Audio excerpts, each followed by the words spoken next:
Matthew. How are you doing?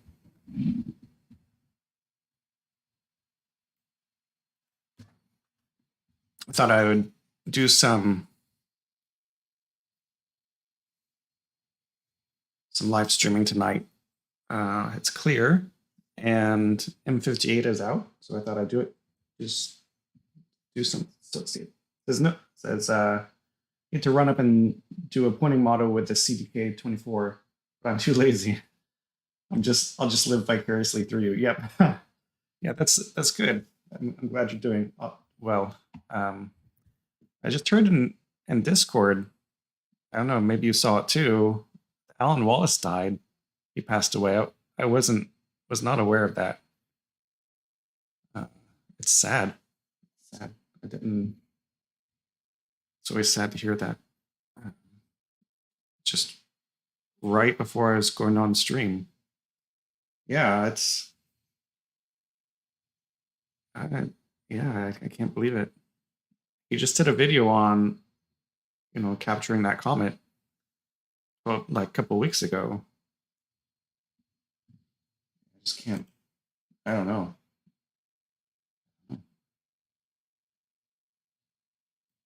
Really crazy. And just, he seems so young.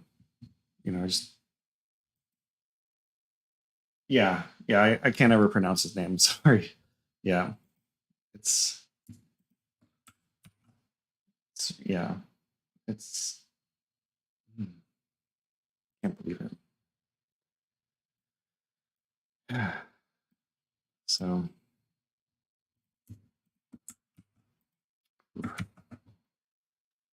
So we're have, I guess, a virtual start party tonight. Got serial live stacking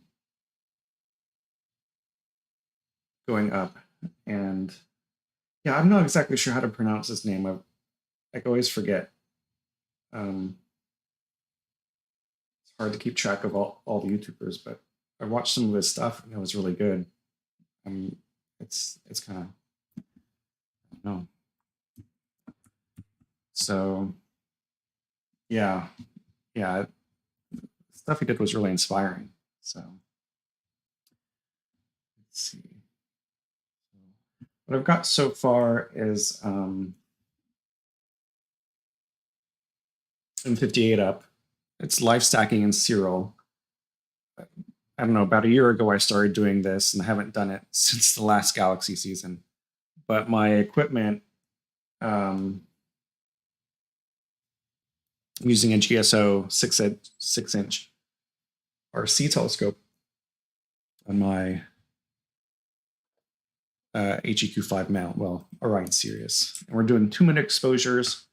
My guiding isn't perfect, not by a long shot, but we'll stack 3 more images. So we have 5 so far. It's coming out pretty well. You can see I've got some dust spots going around in different places, but yeah.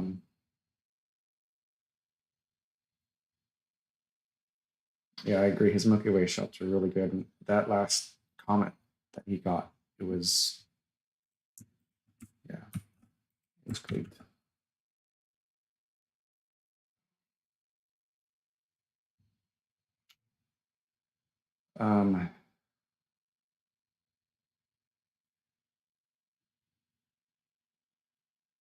Yeah. Let's see here. Maybe I should put up a poll. I've got 3 more pictures coming in. I started this stream a little bit before. I mean, I started imaging, but a few minutes before I started the stream. So I've got, I don't know, got about 60 minutes of data already. So this is 60 minutes of data. You can see the dust spots coming out. I need to do some flats, some real flats. But these are old flats that I'm using. I need to redo it. But I think it's coming out okay. What latitude am I? I feel like it's like 28 degrees right now. So I think that's where I'm at. It's Florida, so Let me just check. I want to say it's about 29 degrees. Yeah. So maybe when I was in Tampa, it was 28 degrees. Yeah, Florida. Yeah. Yeah, I wish I was in Texas. I'm going to be traveling there, I hope, next week for the eclipse. But yeah, the KC area, so I'm at 39.5. Yeah. Yeah, we were in Maryland a year ago. I really like Maryland. It was kind of miss it. But we were, I want to say it, I don't know, quite a bit higher.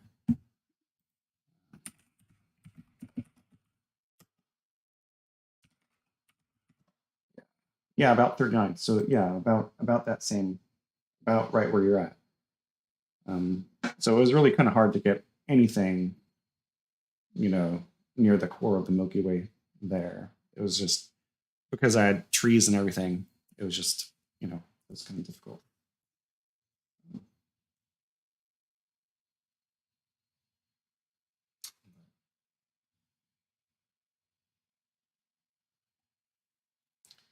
So how's your week been, Matthew? Besides this, you said you're not imaging tonight, or you are deciding to image tonight.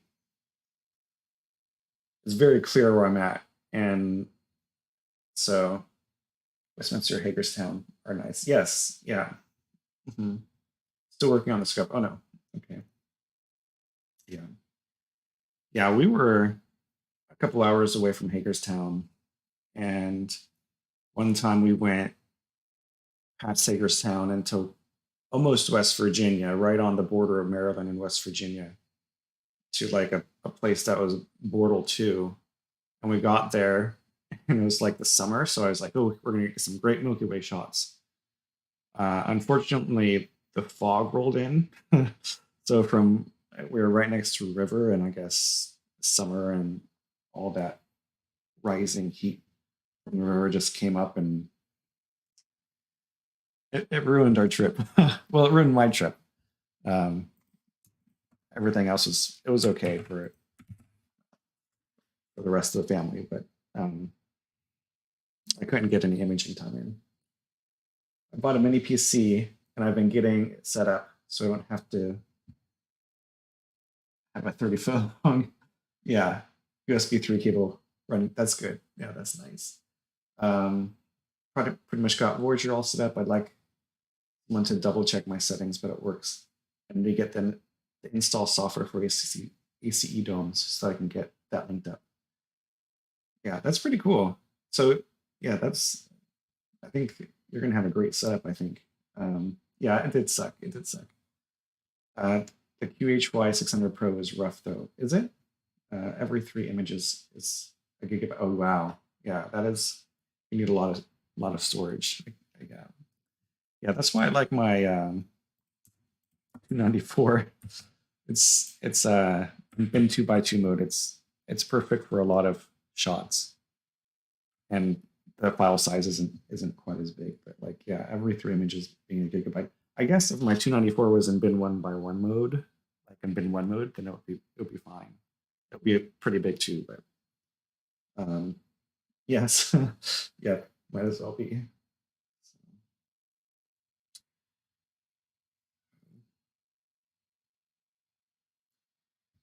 Yeah, all right. We've got 10 images already. So the way that just to explain things, so if I ever like cut out, it's probably because of my Wi-Fi. So I've got like my Raspberry Pi set up as a server, like US drive in it as a server. So I download it from the Wi-Fi to my computer, and then I put it into the actual stacking folder for Serial. Because if I just take it and download it directly from the Pi to my computer, Serial will be like, I can't open this file because it's still downloading. It thinks it's there, but it's not yet. And so it'll try and stack it, but it won't stack and it'll mess everything up. So it's like a complicated process. So if sort of ever get kind of laggy, it's probably because I'm downloading a couple pictures from the Pi.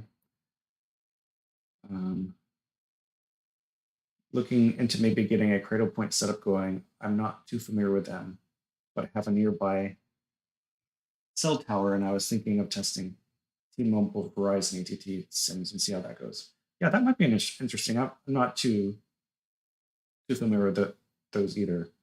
I'll try to double stack. We'll try to double stack. Yeah, yeah. Like when I don't know if it tries double stack. It just tries to stack the image as it's downloading, and then it won't actually stack it because it can't open the image yet. Okay, you're not going very good. Me too. So we're gonna see how good we can get this image tonight. I mean, there's already some pretty good detail here. I think like we only have 20 minutes, and we're getting some nice detail in the spiral arms. Got some hot pixels going on, and the guiding isn't perfect, but it's fun. So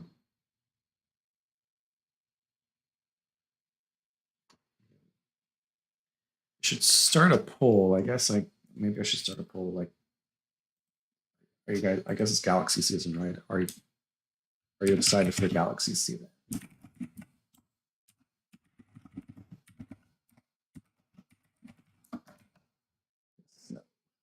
I'm excited. I think galaxy season is my favorite season.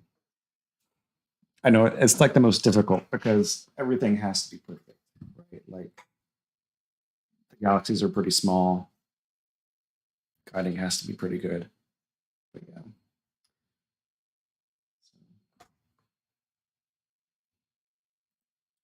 Go. 2 votes saying yes. I know some people aren't as excited for galaxy season because all those the very interesting nebulae are like, you know, they're not around as much anymore. So I only have LRGBAJ filters, so I guess it's my season. Yep. Yeah, those are perfect filters for galaxy season, especially like with some of the galaxies and the HA nebulosity in there. You can get really cool images, like the Cigar Galaxy. Pretty cool.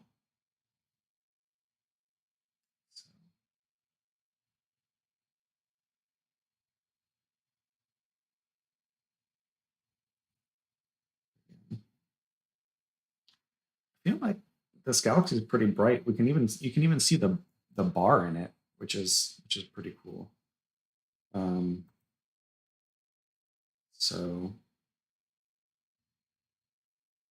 you can start to see that already. I don't know if you can see it. I'm gonna zoom in.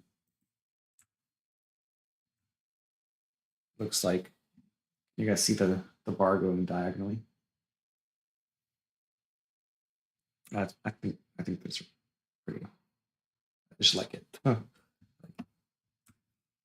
Galaxies are like my favorite things to image. Like I remember looking through astronomy magazines when I was like a kid, or like not even astronomy, just like getting books from the school library, and you would open it up and see like pictures people took of galaxies or Hubble pictures, and you know, it was crazy.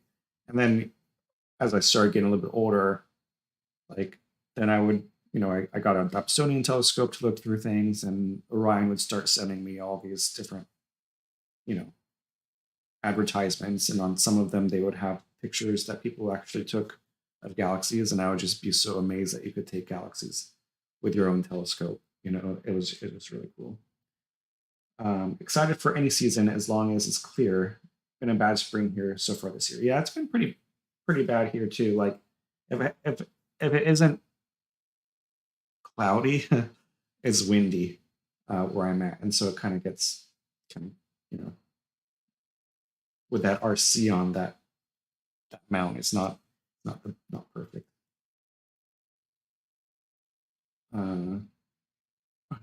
Those completely oversaturated astrophotos notebooks from the 70s, 80s. Yeah.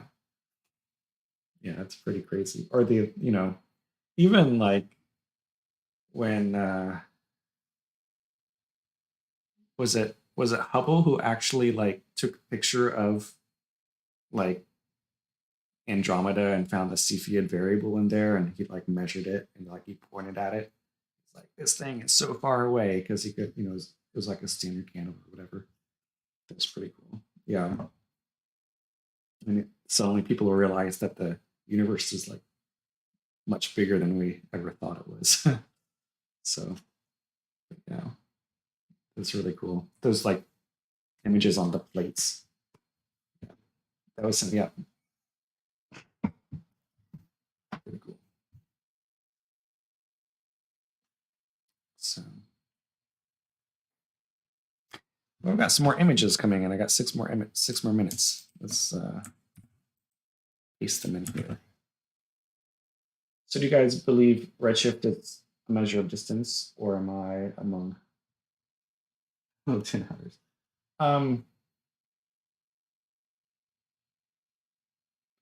Okay, I guess, I mean, I think it's an imperfect measure of distance.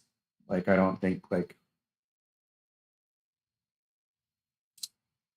it's not as good as like a supernova, right? Like if you can get a supernova and like you know what type of supernova it is, you know the brightness of it is, like, and so you can tell the distance that way. Like I think redshift is a lot more, from what I understand. And of course, I'm not like an expert in measuring distance, but like from what I've seen, I mean, it seems perfectly reasonable. Yeah, parallax is king. So I guess what is your argument for why redshift wouldn't be a measure of distance? I guess.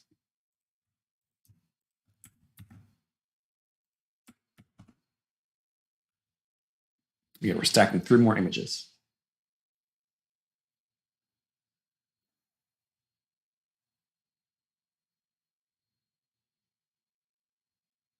What would be the argument for why it isn't? We got 6 votes for yes. Everybody's excited for galaxies, and that's great.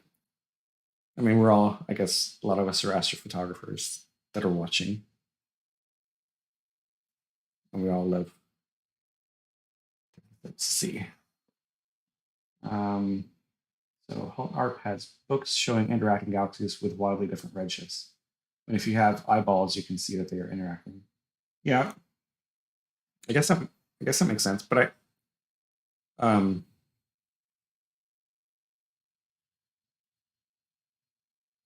I have to check into it. But like I understand like there are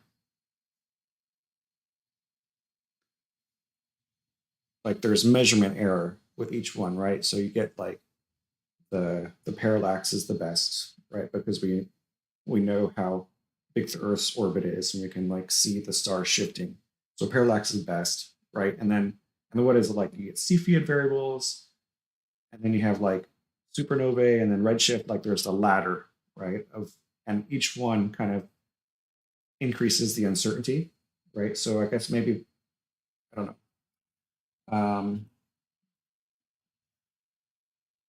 Yeah, they can't be different distances, at least not wildly different.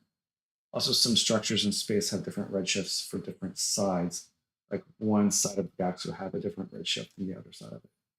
Yeah, don't astronomers also use that to figure out how fast a galaxy is spinning, too? I mean, like, I guess it's like if one side is spinning at you, right, it would be less redshifted than if it's spinning away from you. Do they do that too? I don't know. I just, again, I'm not an astronomer by like profession. So of course, yeah. Yeah, Doppler redshift. Okay. So I don't know. Well, this is a good question. Maybe we should do this. Maybe we should have another vote. We've got like 8 votes, which is pretty good turnout, but it seems like we've got 11 people watching. So if you want to vote, I'll give you another minute or so to actually make your decision of are you excited for galaxy season, and then we'll talk about redshift if you believe it's truly a measurement of distance. So, all Okay, let's see. I got 2 more images to stack. Let's see. Let's put them in the folder. There we go. You can see the little red blinking light. It says 15 stacked images. We got 30 minutes. 30 minutes. So, okay. All right, let's go ahead and end this poll. I think this is a good, interesting conversation about redshift. I have to look up. Do you have a reference for that?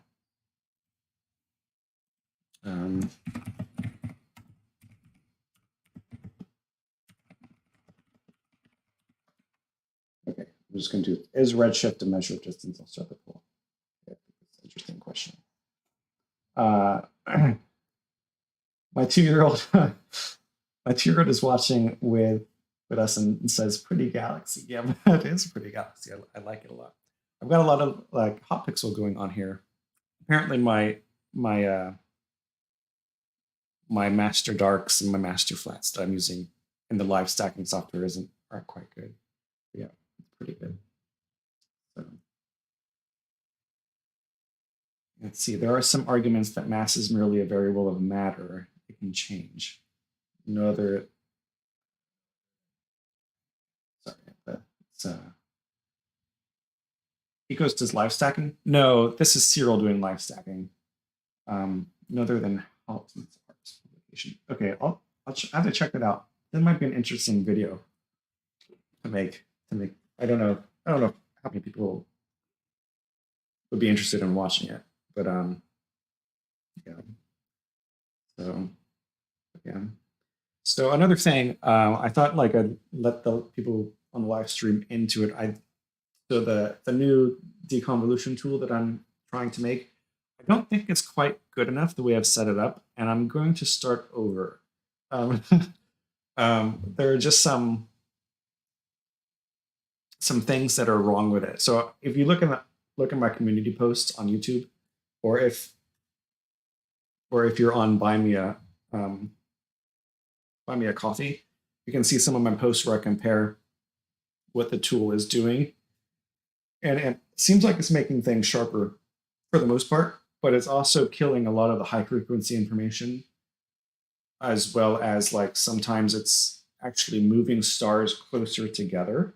And I think it's the way that I've set up, I've set it up based on a paper that I read. And I think they weren't using quite as drastically different PSFs, like, blurred images, a range of different blurred images. And so I will probably be redoing it a little bit. And I think that the way I can do it is more in line with like true deconvolution than just like a neural network trying to figure out deconvolution. Yeah, neural network stuff is above my pay grade. Oh, it's beyond mine too. I'm learning this stuff as I go along. I mean, I've been familiar with neural networks for quite a long time. A lot of people in my field had kind of actually done a lot of the work, like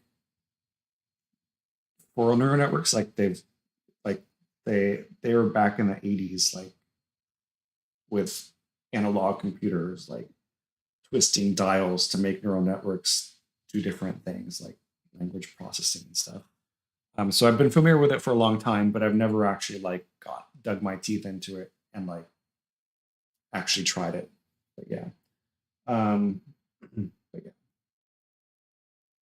yeah. I never even made it to trig. Trig's fun. I think trig is the easiest. trig. So I don't know. But yeah, math is fun. Well, that's my opinion at least. Isn't redshift simply an artifact of large velocity differential? Nothing to do with distance. It's and then Matthew says all the AI books I read were from the 60s to 80s. Yeah. Oh, Al books. Okay. Yeah.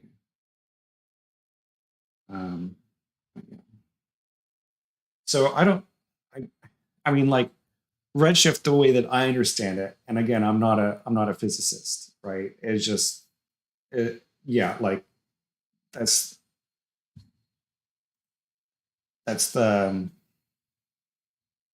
that's the way I understand it too. Is like the if something is moving away from you, then the wavelength is going to be stretched, so the frequency is going to be stretched, and so it's right. So like the speed of light doesn't change, and so what changes is the frequency. And so if things are like moving away from you, then the waves are getting longer, right? The wavelengths are getting longer, and that means that things are getting redder, whatever that means. Like it's moving into like infrared or whatever. I mean, the the thing is like right, like the further things are away in the universe, right, the faster they're moving away, and so in that case, the redshift can be a measure of distance. It's for this is my understanding of it, right? So like if something is 30 million light years away, it's going to be moving a little bit slower away from us on average than something that's 60 million light years away, and so that redshift for that closer galaxy is going to be less red, and therefore we can kind of get a measurement of it that way. And again, that's just like my basic understanding, right? So Matthew says, Tyler Brinkley. So if the universe is expanding or whatever word you want to use, then a measurement of an object's redshift is equal to the speed moving away from. That's right. Well, to be pedantic, you wouldn't say moving away. You would say the distance the object is increasing. It isn't exactly. Yeah, right. Like if it's dark energy pushing things away or whatever. That makes that's a good explanation, right? So again, is it a measure of distance? I mean, if that's your model of the universe, yeah. And I think the thing is like there's probably a lot of good reasons why scientists believe that redshift is right, and that's why they put in they sent the James Webb Space Telescope right out there with its gold mirrors and everything, so it could see more into the infrared and see things that are, I guess farther away, right? Like things that are totally redshifted into, you know, I don't know, just way out into the redshift would be visible to it. That Hubble wouldn't, or other things wouldn't be. So I don't know though. I think this is a question for Dr. Becky, if you ever seen her videos. But yeah. Okay, so let's see. I've got 19 images, but only 15 are stacked. So let me move in next 4. And go copy to the computer, and we'll have another 8 minutes of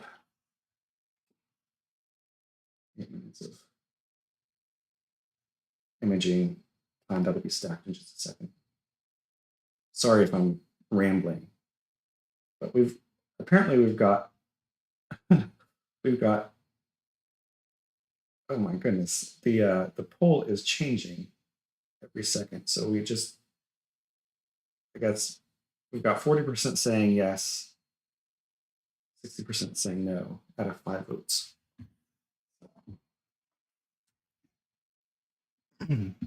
So maybe a better question would have been, can redshift measure distance?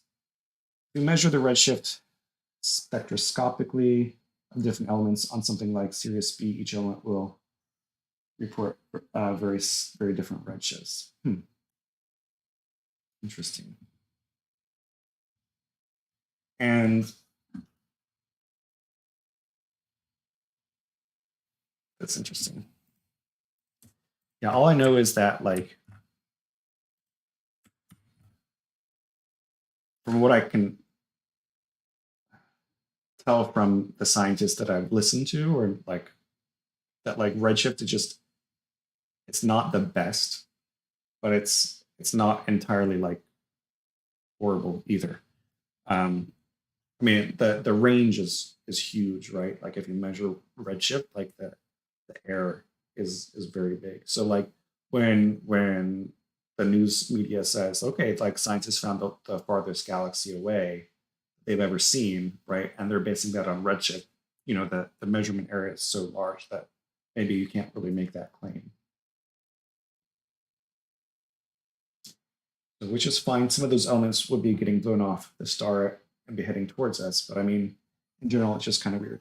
Yeah, it is. It is weird. It's weird. I have to look into those arguments and maybe do a video or something on that at some point, or maybe just look it up. I don't know if I'm qualified to do a video on it. Okay, all right, we've got 19 images stacked, which is pretty good. So 38 minutes. So again, we got a whole bunch of, I don't know, hot pixels in here, but we got some gradients. But I think if we zoom in on the galaxy, it looks nice.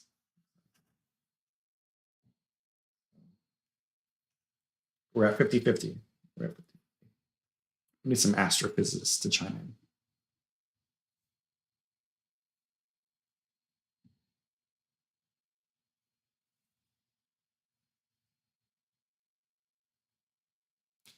Like one thing that always I don't know, confuses me too is like all the relativity stuff and the speed of light calculations. Like I understand it kind of like,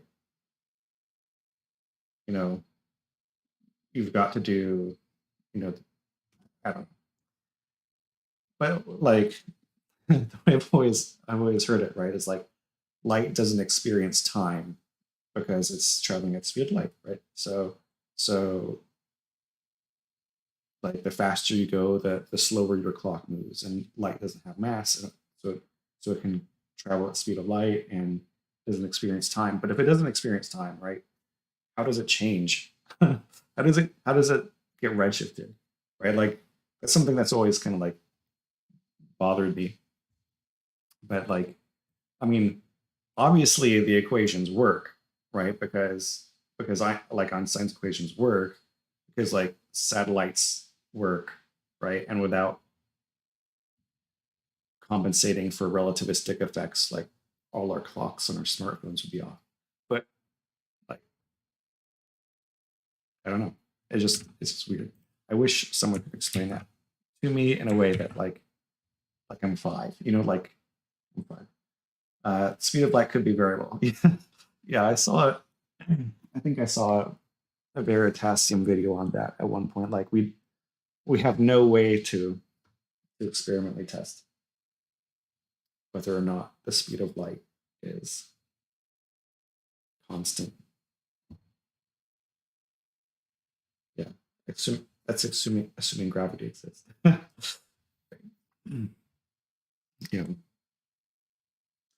Cosmic ladder increases fuzziness at greater distance. Yeah, that's I think, yeah, that's my understanding. That's what I was thinking too. Like parallax is the best, right? As you keep going up the cosmic ladder, like your measurement area just gets bigger and bigger.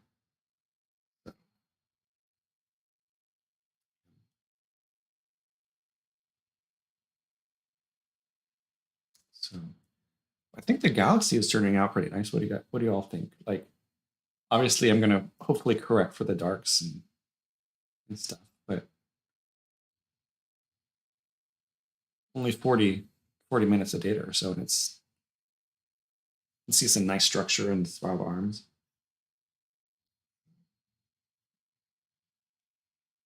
Yeah, we're still tied. You can't prove a lot of stuff beyond a shadow of a doubt. Earlier you mentioned measuring the rotation of galaxies, and on the flip side of that, we've never measured the rotation of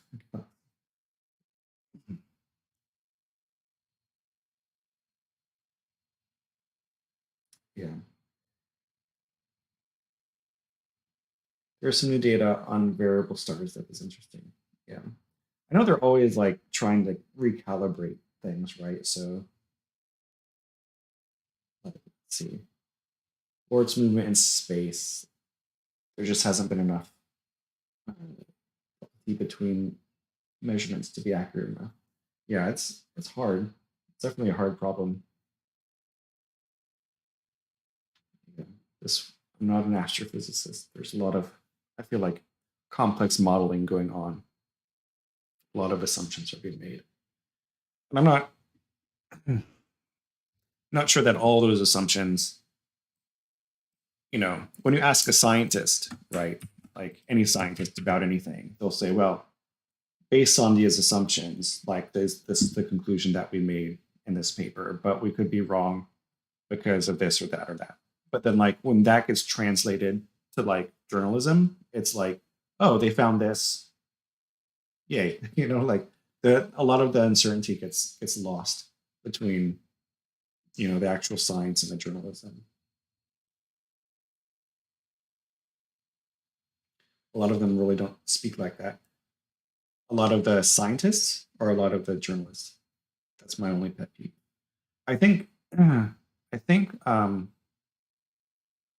there's a depends on like the scientists.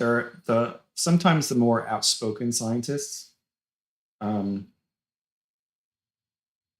I feel are not necessarily representative of all other scientists that are out there. So, yeah, if you listen to Neil Tyson, most of the time he speaks with absolute surety. Yeah, he's said some things that are, like everybody gets things wrong, and I agree. Like sometimes he's gotten, from what I understand, some pretty big things wrong. So like he would say, you can't measure like the curvature of an Earth from an airplane or whatever. You actually can, like, or like if you take a balloon, and you know, um, so it's always sort of interesting, like when you're a science communicator, right? Like a scientist who's turned science communicator, people are always asking you questions, right? And that changes the way that you relate to people, I think. Like it becomes like you have to have the answer for people. Whereas if you like look at someone who's actually doing the research, not saying that Neil deGrasse Tyson doesn't do research or whatever, but like the people who are actually like doing research day in and day out, like they're always thinking about the biases in the data and things like that. And like in my understanding from my interactions with people, so like we're always moving from lower resolution data to high resolution. It's just a question of how low are we? Are you moving to the large or the small? You get more uncertain distributions, large, small being astro versus subatomic. Yeah.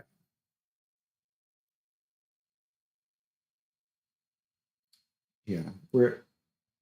Yeah. I feel like it's the thing with modeling, right? So let's see. So I'm in constant awe at our ability as a species to acquire really good data. Whether or not we interpret it well is another story. Yeah. Yeah. I mean, for data, right? Like the data don't like a lot of times you'll hear people say like the data says this or this is that. No, like the data doesn't say anything. Because the data, right? It's your model that interprets the data for you, right? And so like one thing, like when you're dealing with neural networks, right? Like no model is going to be the perfect model. Like there can always be a model that's better, right? Like, but some models are going to be good, and you're always going to have to tweak models, right? So, but yeah, like the data has to be good though, right? So like, yeah, like we have, like you said, Matthew, like we're really good at acquiring good data. It's just about interpreting it. How do we put it into the models, and how do we interpret the models that spit out like the equivalent answer? right? So we're getting into like epistemology and things like that in this stream. So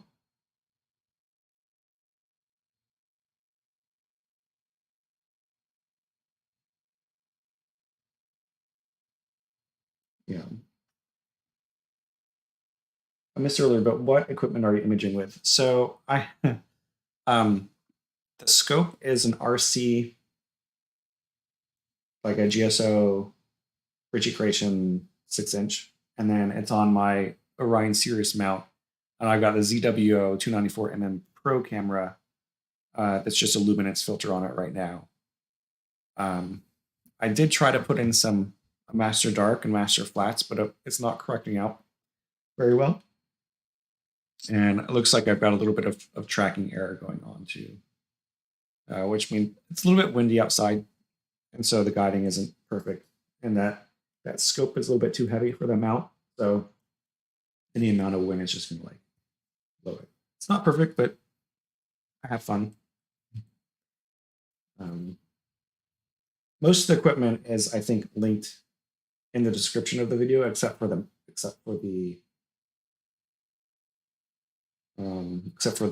telescope, the OTA.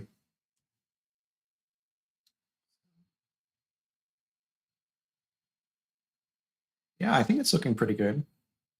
I mean, we've got 46 minutes of data. I think if I keep doing this next week, maybe I can get good 10 hours in. And if I can get good calibration frames, I think it's going to turn into a nice image.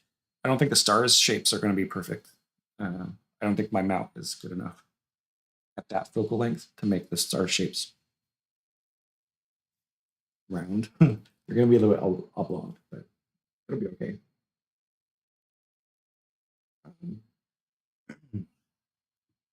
Those cheap f4 newts any good? I think it kind of depends. I don't know. I mean, I've seen good images taken with them.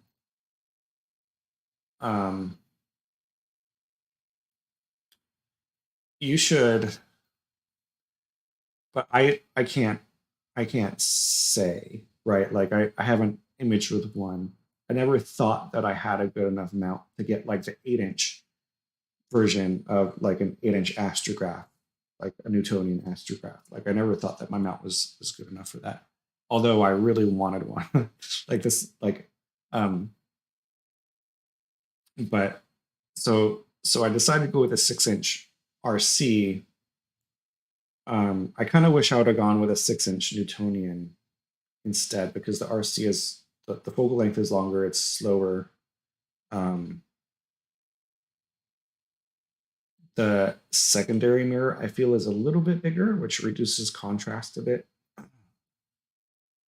And I don't know, like not the focuser itself is bad, but like the way it attaches to the scope is not quite good. So like I feel there's a little bit of shift in there. And so if I really wanted to make it a good scope, I would probably have to buy an attachment for it. And it makes collimation a little bit harder. But having said that, like having seen Queve's video on his 6-inch Newtonian and all the work that he's done, like to it, like I feel like there's a similar amount of tinkering that you would have to do with the RC and the Newtonian to get them working well. But of course, at the end of the day, like what are you looking for? Are you looking for like I don't want to say zoom, but do you want to have a longer focal length and be able to like narrow your field of view, like with the RC, or do you want a wider focal length and have a faster scope with the Newtonian? I think the Newtonians, I think it's just hit or miss with those cheap ones. Sometimes they can be good, sometimes they come with problems. So I mean that's my opinion. but at the same time, I haven't used one. I haven't used one, so I can't give you like a good answer. I know that Galaxy Hunter, you know, the is it Antoine? He started out, you know, with that 8-inch Orion astrograph, and he got some really nice pictures with it, and I liked them. But he had a bigger mount. He started out with the Atlas mount, which is the equivalent to the the HEQ6 or the so with 2 micropixel 2 micromillimeter pixels nowadays, does the focal length even matter? Yeah, it does matter, because the resolution of your telescope doesn't really depend. I mean, to a certain amount, it depends on your pixel size, right? But it also depends on the aperture of your telescope. So theoretically, right, like an 8-inch telescope is going to have better resolution than an 80 millimeter telescope.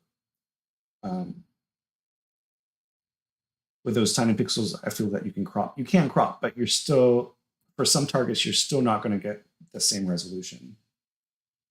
You can crop it in, but because of you can look it up, right? Like the airy disk, right? The airy disk of the telescope is going to determine like the actual resolution that you can get. And of course, all of this kind of maybe doesn't matter. Maybe an 80 millimeter telescope isn't that much worse than an 8-inch telescope because of air turbulence. But theoretically, the resolution on an 8-inch should be better than like a smaller telescope. I mean, you can think about this like if you've ever tried to take planetary images, right? If like with Jupiter, for example, if you take an 80 millimeter telescope, even if you put a 4 times Barlow on that thing, like you're just, even with the smallest pixels possible, it's just not going to give you as good of an image as an 8-inch one. So, but at the same time, like you're not doing planetary imaging, so you don't need that resolution half the time, right? So maybe the argument is, yeah, it doesn't matter. We've got small pixels and we've got whatever. So let's see, if I had a functioning brain inside my noggin, I wish I was smart enough to make like a miniature Magellan. That software processing has to be bananas. I don't know what you would call it, multiple mirror, primary, segmented mirror. Yeah, I don't know either. Yeah, I'm not sure. Let's see. Okay, let's see. Oh, I'm getting. Do I have clouds? What happened? Something happened. Give me 1 second.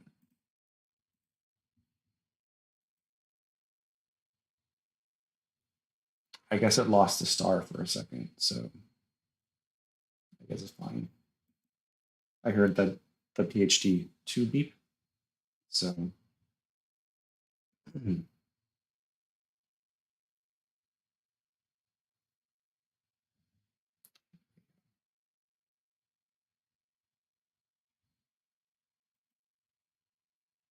Okay. My Raspberry Pi isn't responding. Oh, there it goes. All right, we're good.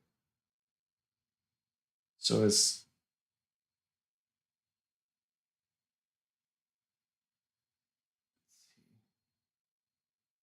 Cloudy Nights the lion's den?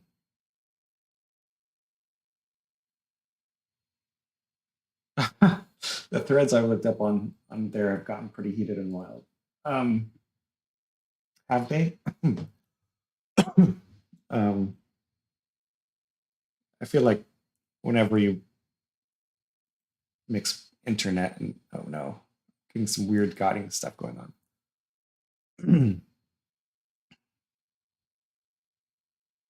Give me 1 second. Let me try and see what's going on here. I think the next image, oh, it's focusing. That's why. Okay.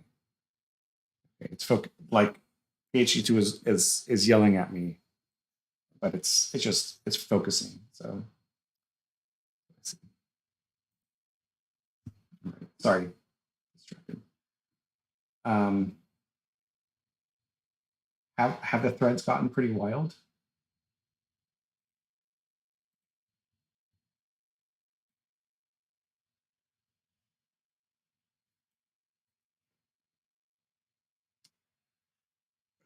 I don't think as wild as Twitter.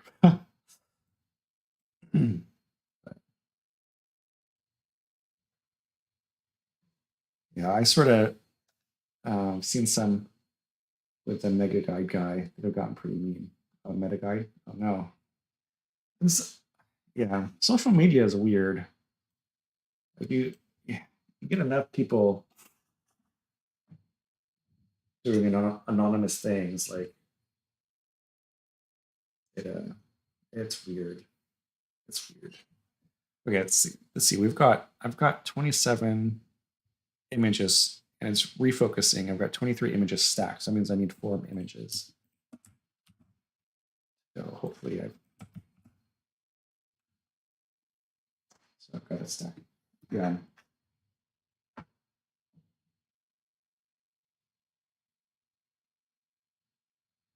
really wish those hot pixels weren't.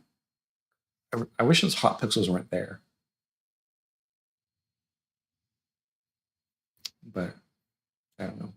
I guess I could try restacking it without the calibrated dark frames, but I'm not sure that would help. But I think it's still pretty cool.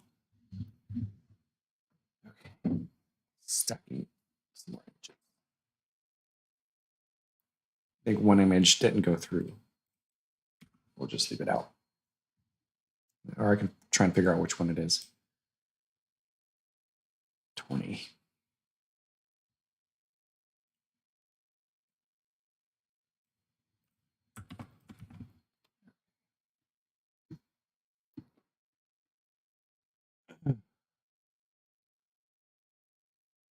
So when I was talking to you guys on Discord when I was first trying out SharpCap, I think I was finally able to adjust the threshold high enough to grab those hot pixels, which helped quite a bit. But that's good. That's good. Yeah. Live stacking it can, be difficult. It can be difficult. And Serial isn't the best at live. I mean, it's okay, but it's not like SharpCap. And I think I've got some bad some bad darks in here, but I also don't think I'll be using that again. I didn't realize everything wasn't going to meridian flip. Oh no. Yeah. Dangerous says, hey DSD, that's a great image so far. What focal length are we at? We're at 1370. I'll zoom out so you can see the whole thing. I'm zoomed in because I've got some dust bunnies and some hot pixels and things going on. But like, here's the full focal length. I like this galaxy a lot. But we've got some weird things going on. I need to take some good flats. But this is the full image. It's with my 294 mm Pro camera. Just need a focal length of 1370 with a RC 6-inch telescope. So, but thanks for the compliment. I think it's looking pretty good. I mean, we've got about an hour's worth of data, and we're seeing some nice spiral structure. You can see the bar. I think it's nice. It's amazing what you can do, like with telescopes and a camera these days. Like, it's amazing. It does. Yep, I agree. Yeah, it does look like a smiley face. Yeah, I think I need to clean the sense. I don't know if it's a sensor. I think it's the mirror. And I don't really want to clean the mirror. Because again, with a Ritchie creation telescope, you put the mirror in just a little bit wrong and throws everything off. So yeah, I can zoom out a little bit.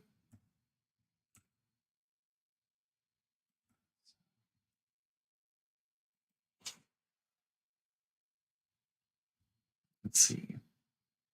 Guiding is okay. It's a little bit windy outside. Probably getting sometimes like, I don't know, 10 to 15 mile per hour gusts or so. Every now and then it's pretty still. So I was taking an image of M58 earlier. I tried to get a couple hours on that. I think I'm up to about 20 hours for M78. I need to process it using 2-minute exposures, same telescope, same setup. And excuse me. I was doing pretty well. It was sub-arc second guiding, but it was on the other side. It was pointing west. Now it's pointing east, and I think the balance is off. I didn't rebalance it, so it's still telescope side heavy, and so it's, I think that messes up the RA. But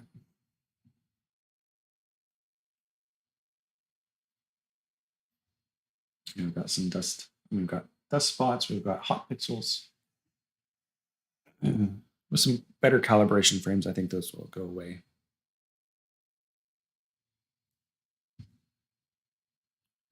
PhD2 keeps yelling at me.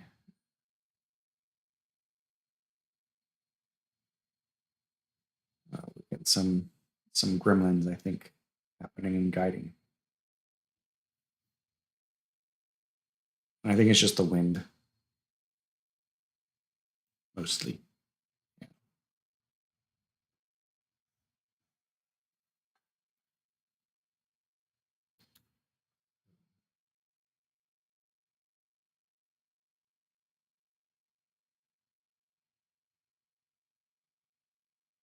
Yeah, it's really clear outside. Clear, but where I'm at, it's still a little bit windy. I guess we had a front move through not Sunday, a couple days ago. I thought it'd be Thursday, and now everything is nice and clear. But I live kind of near the coast, and so it's just windy all the time. It's always windy.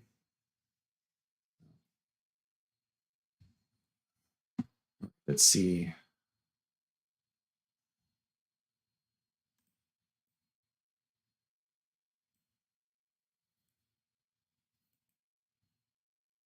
Yeah, you can see my guiding is 1.68, which is not good.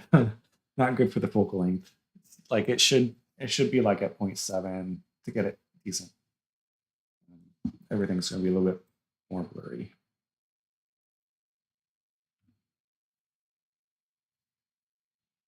All right, 28 images, 27 stacked.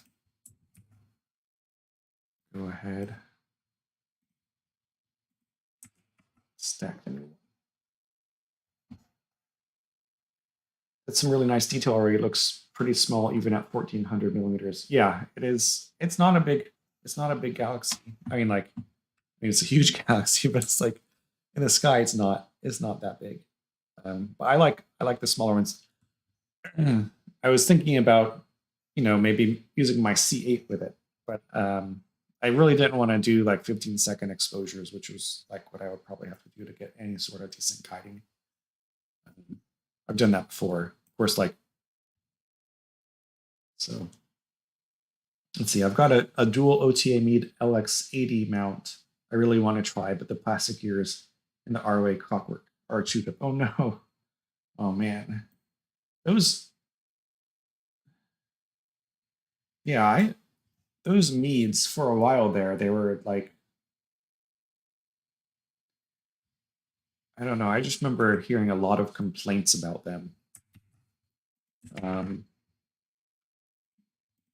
But maybe I don't know.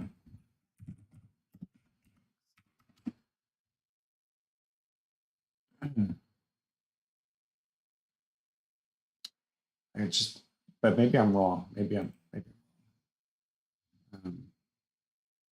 just remember like watching some videos and people would have these like these beautiful looking telescopes, but they just like I don't like them. Let's see. I'm ready to buy every little tiny plastic here on Earth until I find the right ones. I assume the Mead would have been some help, but they didn't. They don't have. Oh, that's too bad. Is Mead still in business? So many of the bigger companies have like been consumed by other companies. Who did Orion just buy out?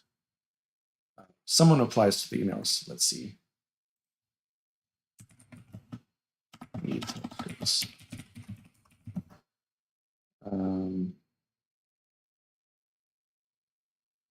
Did Orion buy Mead or not? Let's see. I always get confused.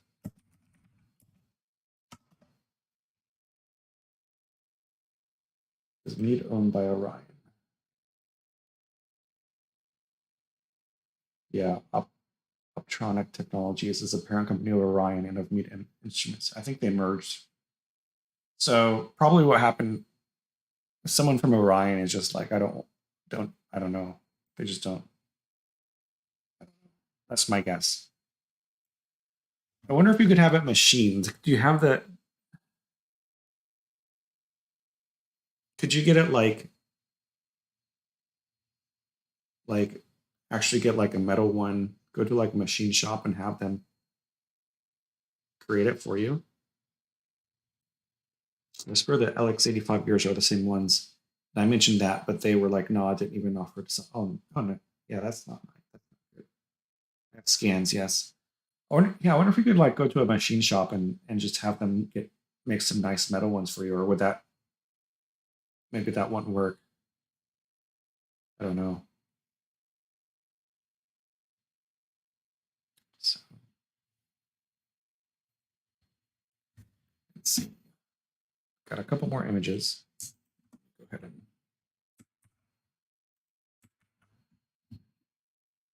put them in here. I'm really not sure how my M58 is going to turn out. I've got about 20 hours of data on it, but those data aren't very good. like the, I don't know, shooting through clouds, never a good thing, or mist, like, wasn't very good. I think I'm gonna have to throw out a lot of data. Like I got 10 hours and I stacked it and it was okay. It was like, I don't know. The thing is like the RC 6-inch that I image it with, it's like, I don't know, F10, something like that. It's pretty slow. And given the large obstruction of the central mirror, it's even slower. So it doesn't, it's not, I don't know.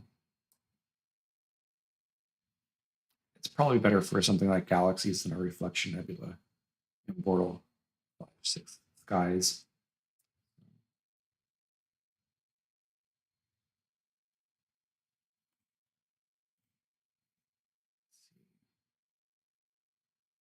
Yeah, those work fine. There's no reason they're plastic.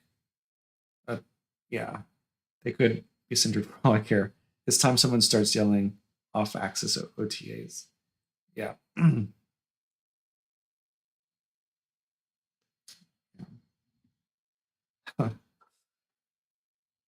Selling up. Yeah. Yeah, I think metal gears would. I don't know. Try maybe a machine shop would be. I think that's a good idea. Off-axis OTAs. What would those look like selling off? I'm supposed to start selling off-axis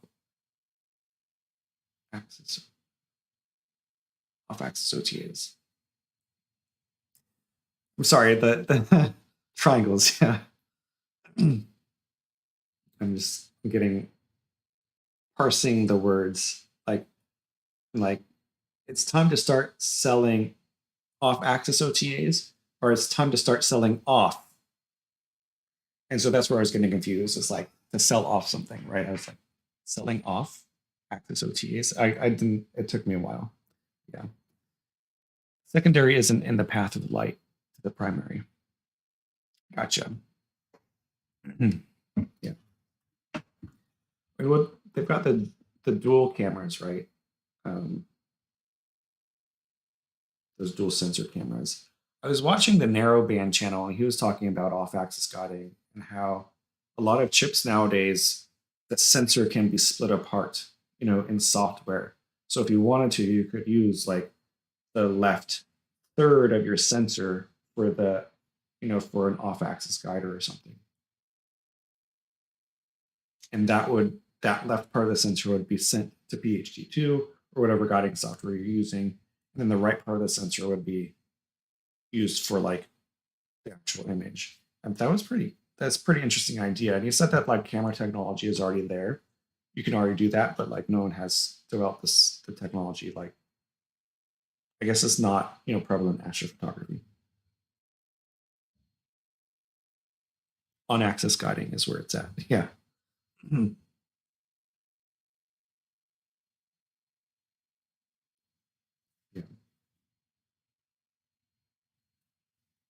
Okay, let's see where we're at. Got a couple more images. Let's stack those. Let's see. So when we started, I don't know if you can see the upper right hand part where it says statistics. We just got the pause button, the stop button. We started it, set that the noise was 11. We started the noise like 44, and now we're at 11. So we have decreased the noise 75%, which is good. Okay. Let me go ahead and do something. Sometimes the chat disappears on me. Go ahead. Put this up top. Okay. Stack 2 pictures.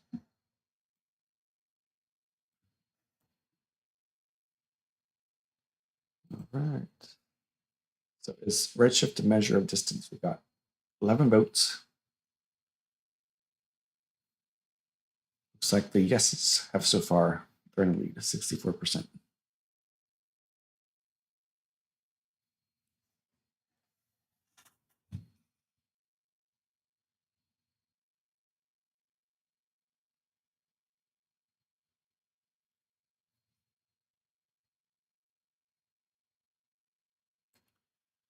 We're looking at the white paper for the IMX 290 LLR. Is that? Let me check that one out. What was? Let's see. It also supports digital overlap type HDR. It can realize multi-exposures with little exposure time difference. That's pretty cool. I think eventually that's probably where it's going to go out. I would think in a couple of years, right? Once these new sensors get put into astro cameras. That's pretty cool. So it can do some kind of stacking on chip. I have no idea what that is. I don't know what that is either. But maybe it's a way to get rid of the read noise. I don't know.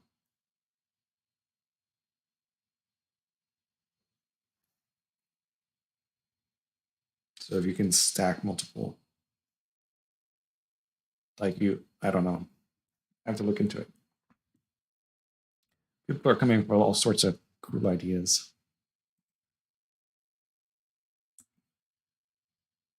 Let's see.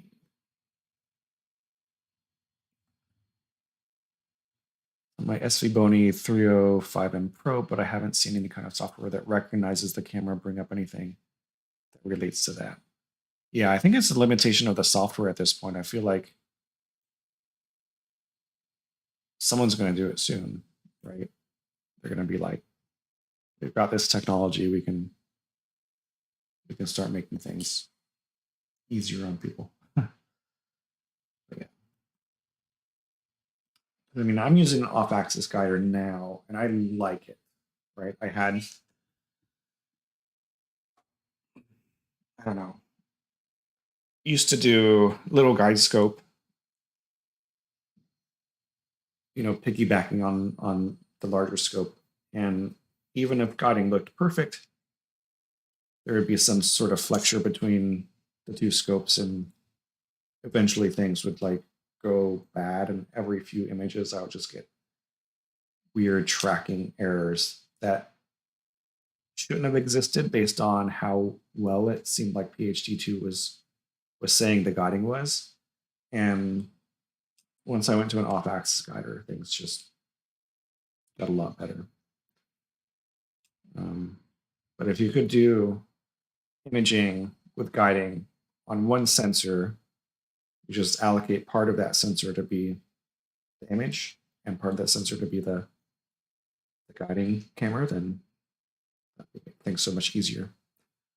With an on-axis guiding with a dichromatic prism, you could do real-time focus. I'm not sure. I haven't heard anything about that. You have to tell me about that. Tell me what that exactly is.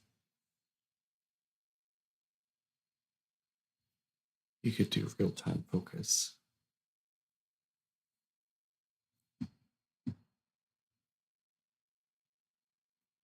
Oh, really?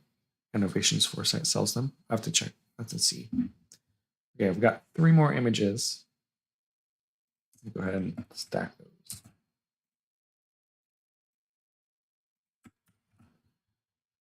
Okay, I have to check. I'll check that out maybe after the stream.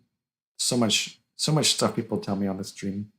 Like I think I learned about the C star on stream. Someone had mentioned it. Like, have you heard about the C star that ZW was coming out with? And I was like, no. Let me look at it. And then suddenly, like, it's everywhere.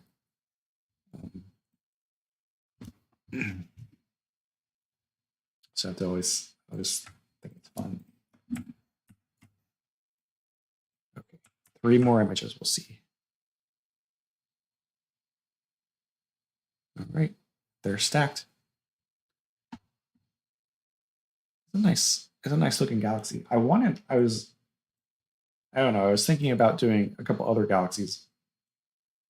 They were interacting galaxies. They're right next to M58, but I figured for tonight, just do M58. Can't talk. Just do M58. It's a nice bright target, brighter than the other 2 galaxies. It's not super bright.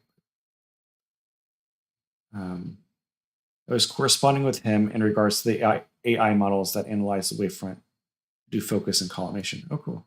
The hot pixel comets didn't seem to get any worse.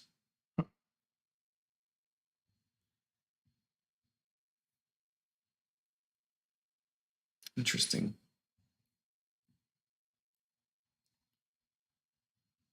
Let's see.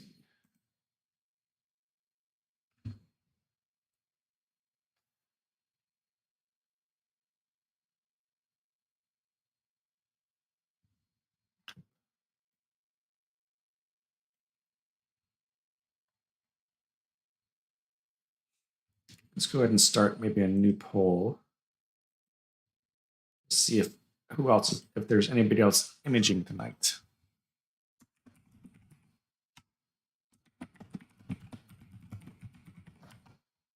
Oh, another Q&A poll.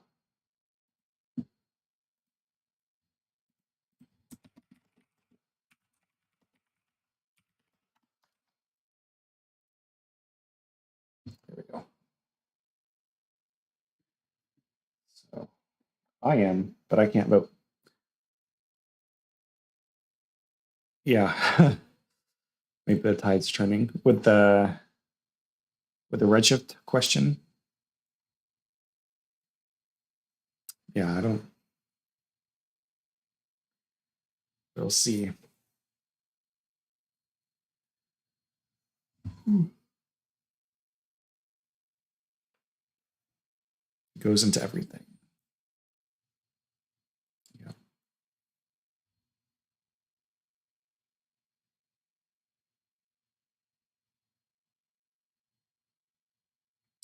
Yeah,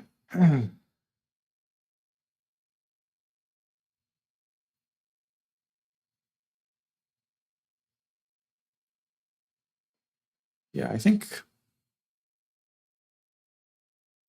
in my mind, in terms of redshift, right, the theory is sound, right? Like they have this, I mean, they have the standard candles, right? Like you can look at supernovae in different galaxies, and assuming, of course, a big assumption is like the brightness is the same across like the same types of supernovae, then you can figure out the distance to the galaxies, and you can see like how far away they are, right? And you can also measure the redshift, and you can see if that correlates with the redshift. And I think it has to a certain extent. Otherwise, the scientist wouldn't be thinking that it could measure distance. But yeah, it'd be interesting to see what kind of new science comes up. Infinite mass, finite space, infinite gravity, no volume. I mean, I have an open mind. I don't want to take away anything from the majesty and mystery of the universe, but come on. Yeah, I don't. I don't think that. I don't think that black holes have an infinite mass, right? They're in a, and they don't have infinite gravity. They don't have volume as I mean, like they could have a volume, right? Like it's just that past the singularity, like we can't be sure. Yeah, 16 pixels and not a black hole make. Yeah, I don't know. I feel like the science is pretty good on that. Like no model is perfect. And so you're always going to have to tweak the model. And eventually our views might change, right? Like that's just the way that science works. But the way that I understand it, and maybe I'm wrong, I don't think that black holes, I don't think anybody's saying that black holes have infinite mass or infinite gravity. I think they're, it's just like once you pass the singularity, there's just no escape, right? So I don't know.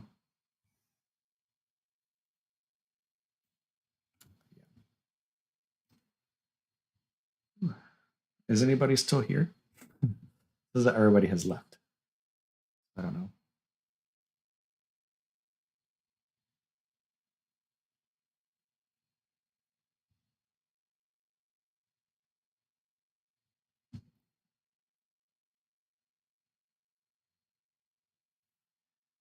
Okay. I ran him off. It's fine. It's very exciting, right, to see these images stacking, right?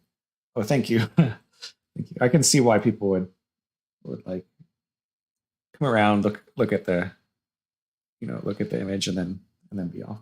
Yeah, I don't think you ran him off. I think it's just the nature of live streaming and stacking. You're going to have to show me how to put together my data if I can do my own M58. Yeah, sure. Shoot me an email and maybe we can, talk over Zoom or something. Walking dog. Yeah, you're still here. How to pronounce your name? Is it Neeson? If you have time with walking your dog, let's see. We'd like to start doing some live streams from Banner Creek Science Center when I'm swinging the big CDP around. Yeah, that would be really cool. That would be cool. Yeah, I'm sure you could see tons with, I mean, like, it just seems like a great telescope to do a live stream with.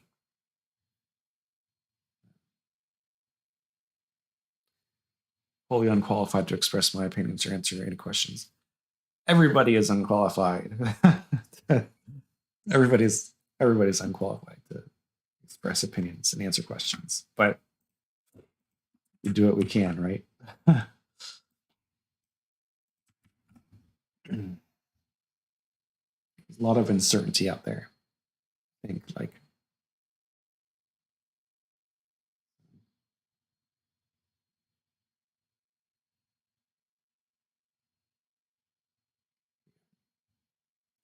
okay, so we've got 2 votes. Nobody's imaging tonight. That's in chat. Okay, we got 3 more images. Let's stack them. I don't think this image, I mean, like, we've gotten to the point where I don't think we're going to see changes in the galaxy as we stack. So like, I just put 3 more images than there. We have 38 images. I think those images are probably the best images out of the whole bunch because we're getting higher and higher in the sky in terms of where M58 is. And so it's getting closer and closer to the zenith. And soon the moon's going to be out. We're just going to throw a wrench into things. But I don't notice a difference, even not on YouTube. Like I don't notice a difference between the image that I 3 stacked images ago and previous. Now, like, that doesn't mean that the image isn't getting better. Of course it's getting better. But like, it's going to take like 10 images now to see an improvement. And if we're just stacking them 3 images at a time, you won't see that improvement. However, if you go back to the stream 10, 20 minutes ago, right, you would see an improvement from now to this image. So it's like, it's weird. Perception is weird. Let's see. I've got another hour of clouds. This kind of has my motivation bubbling. Yeah, you should definitely image tonight. Yeah, try M58. You should also try, if you don't want to do M58, the other galaxies that I was talking about are right next to it, M58. NGC 4567 and NGC 4568. I'll put those in the chat. I want to do BPs.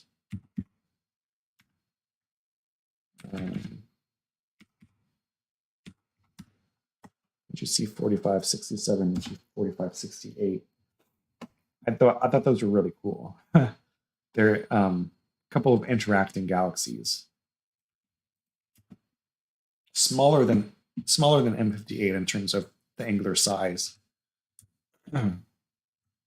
So, but nevertheless, like I think they're pretty cool. But just to give people ideas of a target. So Matthew, if you didn't want to do M58, for example, or you want to do something else that's kind of close to it, those 2 things are close.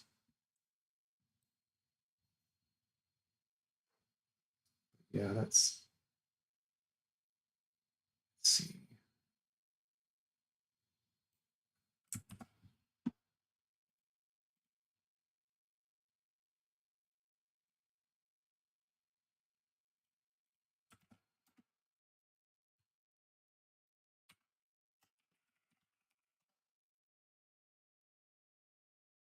Yeah, but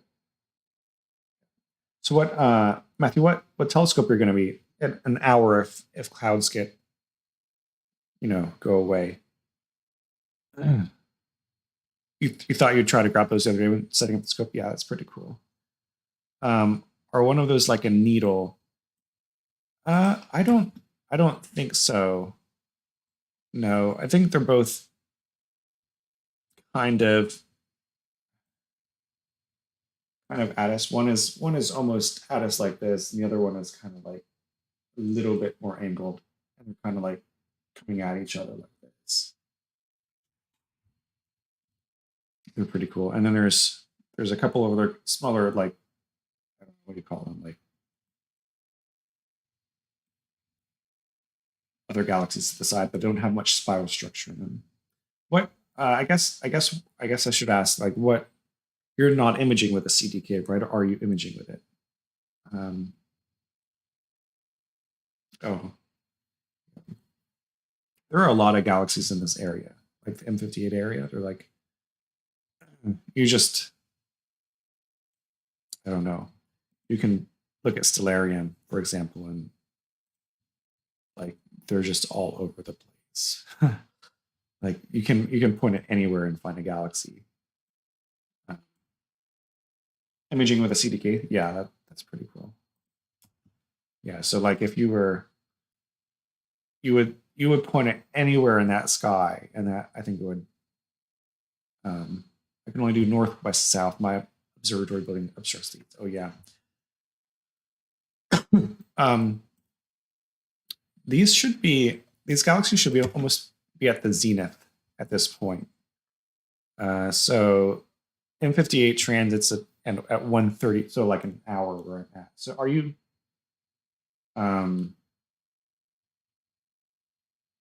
you're an hour behind me, is that right? Are you in Central Time? Or are you still on Eastern Time? Okay. Yeah, okay. So it would, in a couple of hours it should be almost at the zenith. I would, well, maybe not.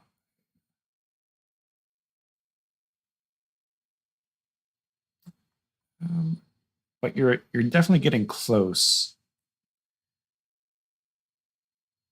I mean, not the zenith, but like the highest is going to be at that transit point. So you might be able to get it. I don't know how much things are blocked, but it should be pretty high in the sky by that point.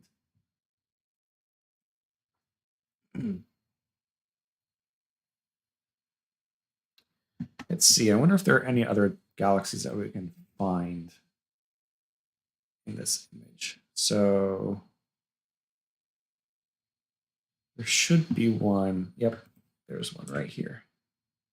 So here's a small galaxy. I think it's always fun just to look around. You guys can't see my mouse, I guess, but you can see the outlines I'm making. Oh, you can't see. You can't see my mouse. Okay. There's a galaxy. I wonder if there are any more. This thing probably here could be a galaxy, could be a star. I mean, I don't know. It's hard to tell. Let's see. Got some dust bunnies. Hot pixels. I think this one looks like one right here. I think that's a galaxy.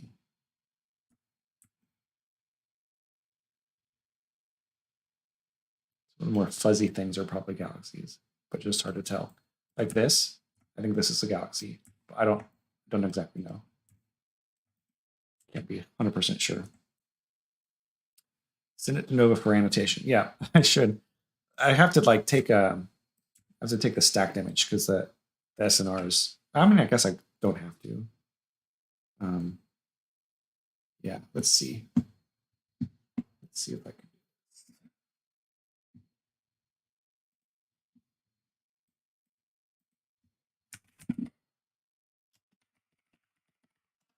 Astronomy, upload.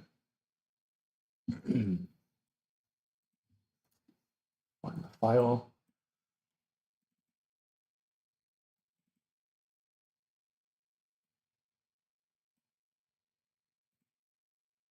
We'll see.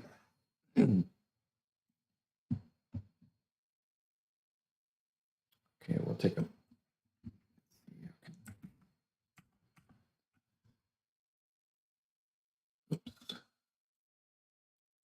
Okay, I'm playing with OBS real quick, like the streaming software, and I'm getting confused. Let's see. Upload it.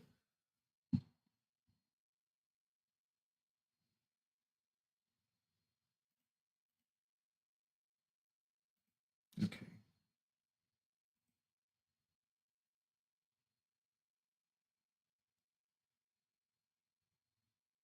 Give me 1 second to change the view.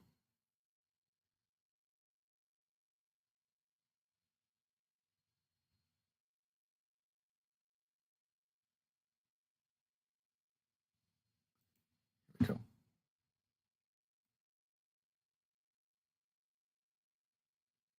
You guys see this? I'm at astrometry.net.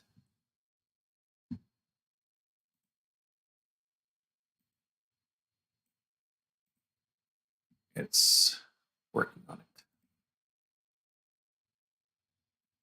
it. Okay, so we've got, it's just giving us this galaxy here, the galaxy and the stars, plus all the dust spots. see.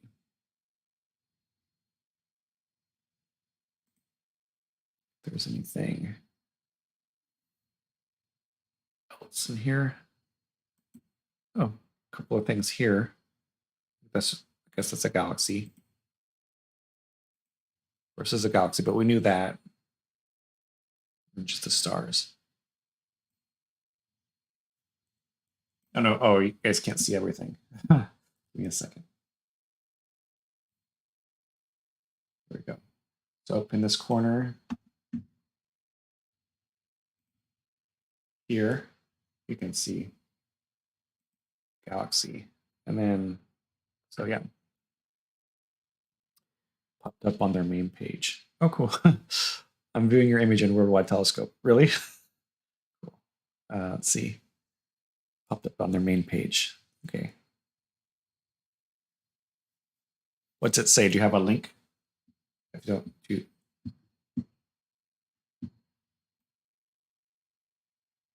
let's see if I can get back to 0. Oh.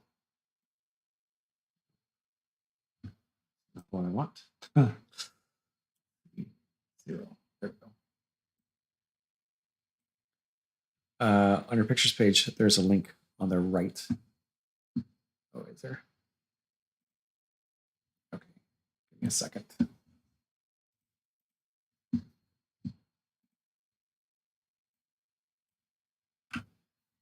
Oh, Worldwide Telescope, yep.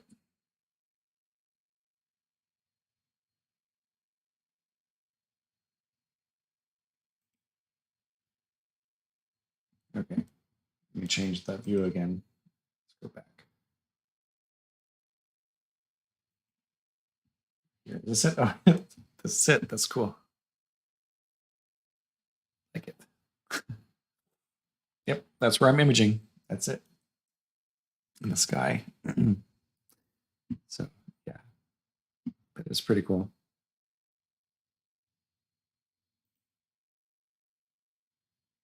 Cool.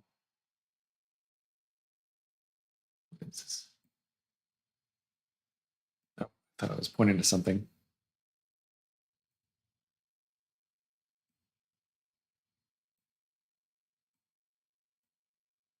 Fade in my image in and out.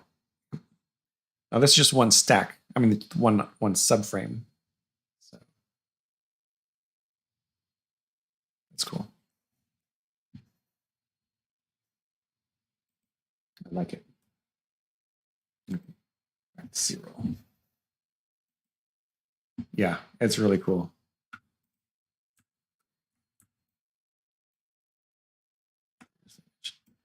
Okay, let's see how many more images we've got now. Okay, so we've got 44. There's only been 38 stacks. So if we stack like 6, well, let's see if we can see the difference. I'm not sure we can. So where do we stop?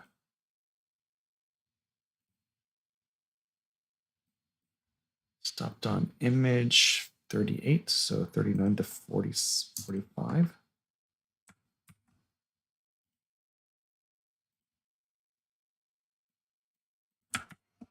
Go and download those. And I'll stack them.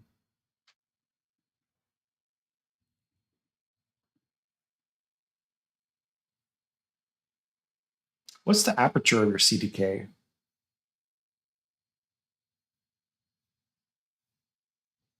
If you don't mind me asking.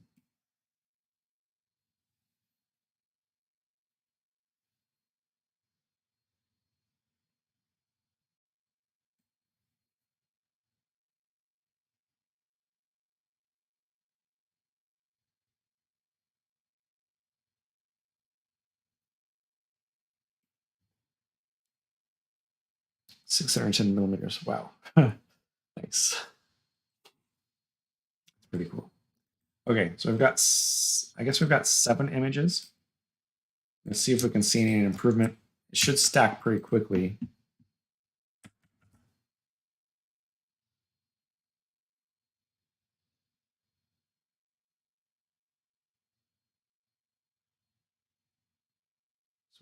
It's already stacked.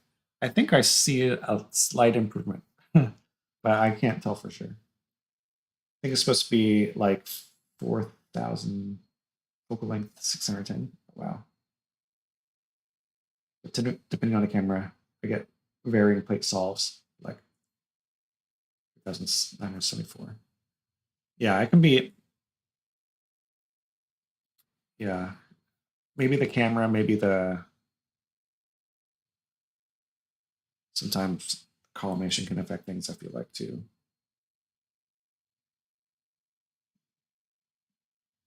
So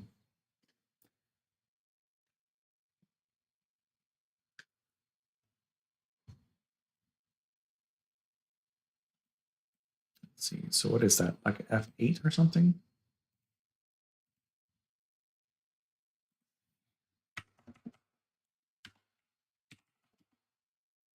Six and a half. Oh wow, that's pretty good. Right now you have tilt, and I think some of the filters have tilts. I have all the problems. You and me both. I've got tilt as well. So, but it now focuses in slews, so that's something. It hasn't worked in years. Oh wow. Huh. That's good. It's always good when it focuses in slews. But yeah, tilt. I've got tilt too.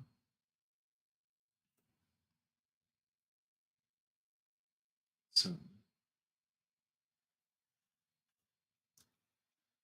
I like the way this has turned out. I'll probably do a quick processing when this is over, if I can. I think the moon is starting to pop up. So it didn't kind of destroy all the new images that come in.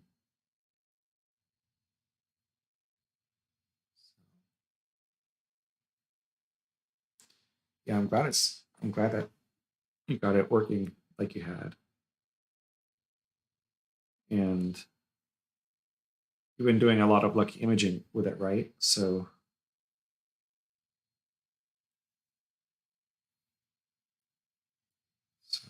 that's always cool.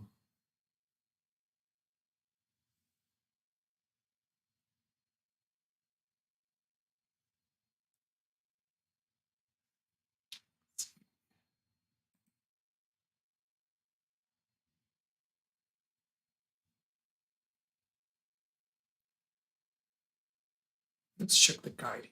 How is the guiding? But it's horrible. Oh, we're about an arc.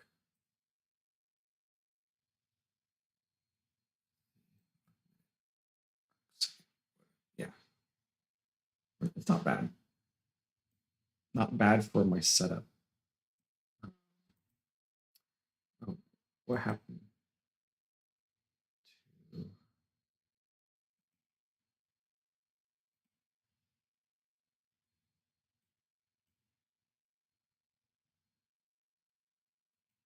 Give me 1 second.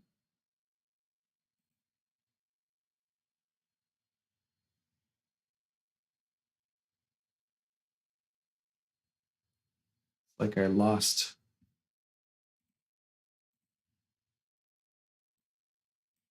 Did I lose ecos? It's not showing up anymore. Or have you been have is that the scope you've been doing lucky imaging with?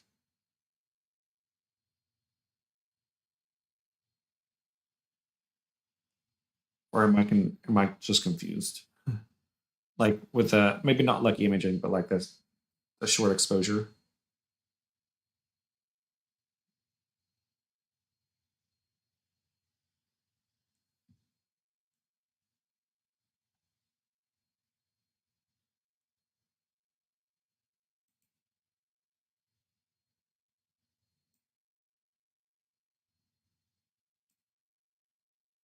Oh no, at home I have one of those Skywatcher Wi-Fi's with the SV106 guide scope. And oh, okay, okay, gotcha. Okay, so we've lost. I think we've lost the.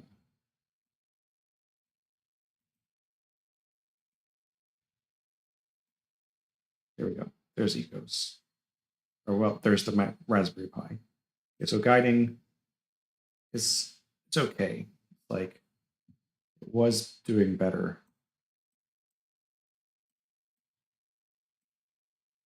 I promise. But every now and then you just get kind of like windy stuff going on. So 1.24, it was at like 1. Let's see. The first time I set up the QHY 600, I was getting 1 frame every 10 seconds. Oh, cool. I can run a dual 10 gig fiber to it, but have to have what's called a frame grabber card. Yeah, I can see that, right? Like, it's not a dual 10 gig, which is what I thought it was. It's not. Yeah, so like, so yeah, what the QHY 600 is that the one every 3 frames is a gigabyte? It seemed like you would have to have something like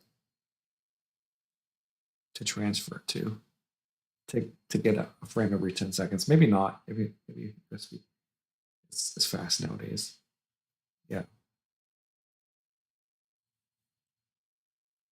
Yeah, that's a lot of data. I mean, a lot of, yeah, I mean, just a lot of storage that you would need if you're going to do it every 10 seconds. So,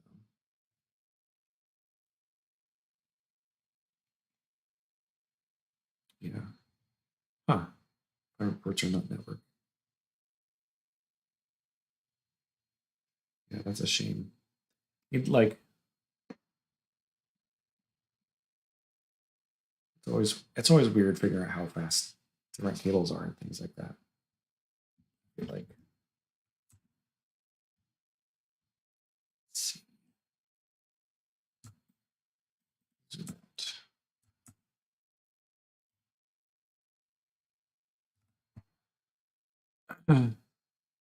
USB can get me up to 4 FPS, I think, under ideal conditions. Yeah. Yeah. This mini PC has USB 3.2, so I'm hoping getting to 4 FPS. Yeah. And probably will depend a lot on the processor speed too, right? So, and the RAM and the write speed. I bet everything has to do it. Like, it's gonna need some testing. But that seems like a difficult thing for a mini PC to do. But I don't know, mini PCs have gotten a lot better now. I feel like I need to get a Raspberry Pi 5. I've been using a Raspberry Pi 4 for Ecos, and then just, just download everything to the SD card there. 300 megabyte frames is rough. Yeah. You should. Yeah, it's a lot. That's a lot of data. I mean, one thing to say though is like storage costs have come down a lot. So even these new SSD card, the NVMe card, NVMe storage, whatever. Can't think anymore. It's late. Like, they've come down in price so much in the past few years. I threw what's Indigo Sky, something like that on my Raspberry. I want to hop onto that someday. Yeah, I've just been using Raspberry Pi OS, and then you can install Ecos and everything else just directly through the terminal, and it's super easy. And then I don't have to worry about, like, I don't know. I got I started using Ecos probably 4 years ago, maybe 4.5 years ago, because I got tired of like leaving my laptop outside. And at that point, I don't feel like there are very many reliable like PCs on the market, like little mini PCs. And the Raspberry Pi just seemed like a really nice option with Ecos and K-Stars. I've been on it ever since. Um, yeah, it's like that ASCOM out Indigo OS for Raspberry. Oh, cool. I'm definitely a terminal kind of guy. If you can ecos K-stars from the terminal, I'm all about it. Yeah, you can. And you just have to make sure you have like enough storage on. I don't know. It depends on how you want to set the Pi, right? Like you can buy like like a a case that has some sort of daughter board on it or something that you can hook up NVMe drives to it. Um, Actually, the maybe the Pi 5 has you can have I don't know exactly, but you can have an NVMe drive on it, you know, like and and boot up super fast. I just use an SD card and like I have you know can't speak astrometry data on it, so it can do the plate solving, and that takes up quite a bit of space. So you just want to make sure you have enough big enough SD card if you're using an SD card. If you're using it like an NVMe drive, you probably don't have to worry about it as much because you're probably using like 256 gigs at least, um, and the astrometry data isn't that big. I'd rather just point at this RA deck and shoot a stack from the prompt. Yeah, I like. Um, I really like Ecos. I mean, Nina is the same way. If there were better like mini PCs when I decided to get the Raspberry Pi, I probably would have used Nina.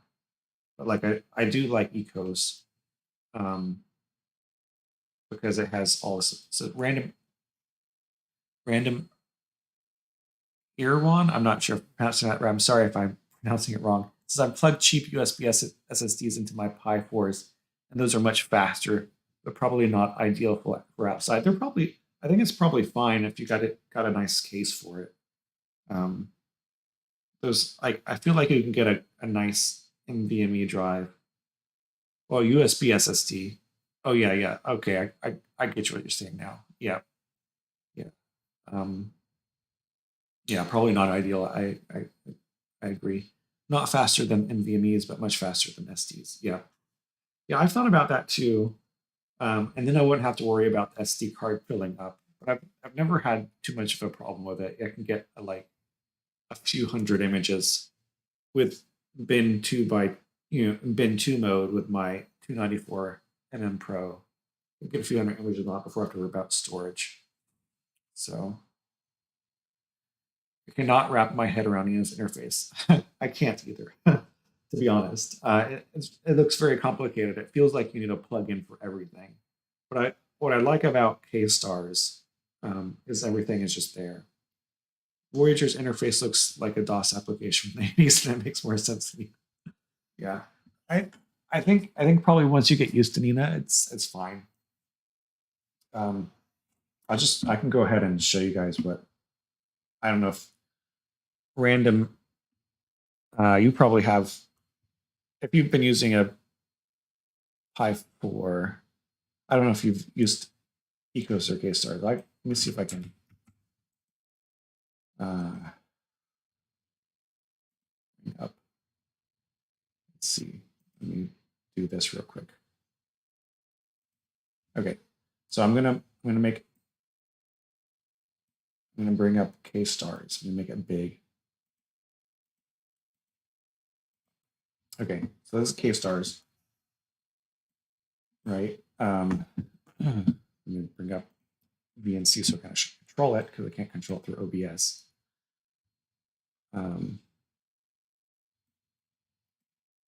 So what's nice about things like K-stars is you have a scheduler. So like I can search, right? I can say, okay, I want to find M58. Click OK, and it says, okay, here's the RAN deck for M58. Then I choose like which like I don't know what you call it, sequence I want to do. So if I want to do like a sequence of 120-second exposures, right? And the camera thing, I set this up and I save it, and then I can load it in here, right? Open it up. I don't know if it'll open. It will open. I've got all these sequences in here. So here's my B filter only. Here's my RGB. Here's L for 120 seconds. I've got all these different, saved things. I got one sequence I made just for a comet, I think I can't remember which comment it was a while ago. You open it up, you say how many times you want that sequence to repeat. So if you've got a sequence of 60 images, that are taking 120-second exposures, that's only going to be like 2 hours of data, but you want it to capture longer than that. You can repeat it for longer, right? I just put 13 runs in this time, and you add it, right? And then once you press play, this is a stop button, but once you press play, it'll slew to the target. If you got autofocus, which I do, it'll autofocus everything, right? And it will align everything for you. Once it's aligned everything, it'll start guiding. After it starts guiding, it'll probably refocus again just to make sure everything's going correctly. Then it'll start.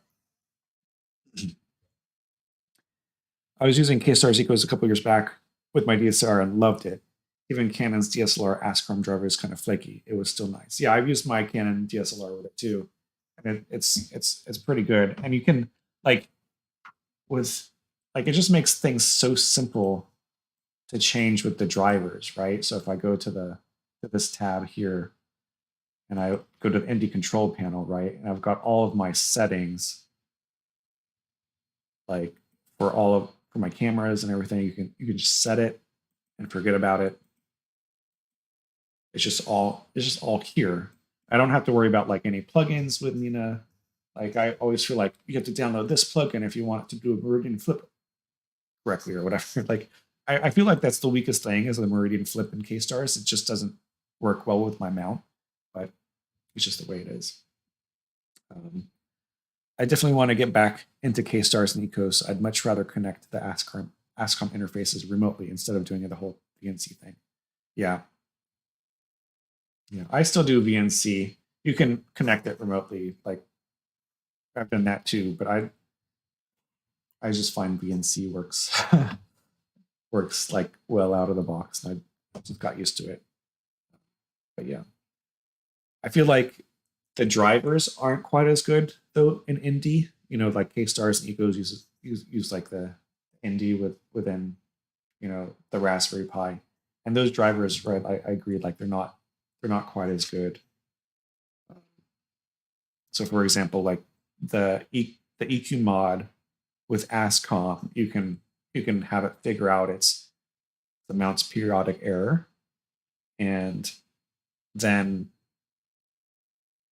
it knows how to do that the next time you set it up. But with Indy, the Indy driver, with its version of Indy mod or whatever you want to call it, it can't remember it for some reason. It's just I don't know what it is. I've looked into it. I mean, maybe it's changed since I've looked into it, but the last time I looked into it, it just doesn't work.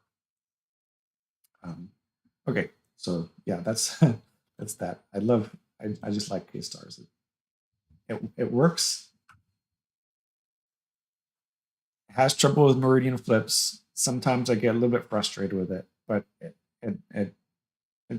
just works on a Raspberry Pi, and it's just great for what I want to do. Okay, so let me go ahead and bring this back.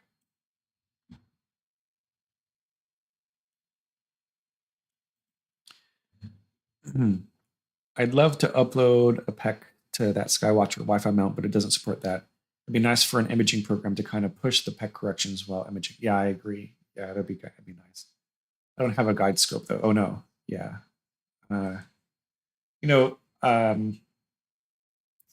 PhD 2, they have that periodic, what is it called? The predictive PEC.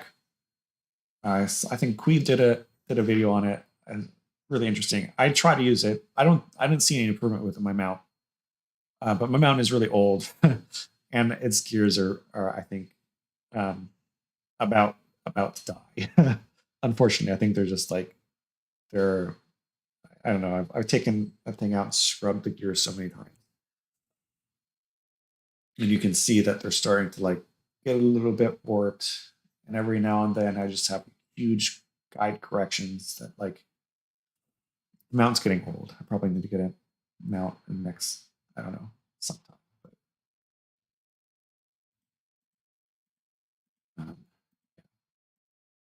okay, so we've got that.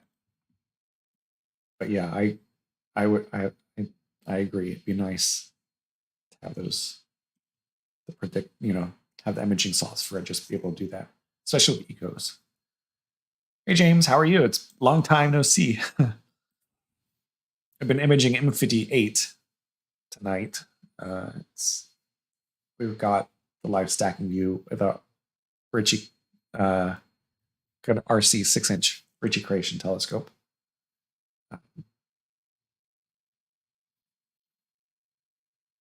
On my mount. James, have you got? I know you were in the process of moving last year. Have you got your telescope set up at all?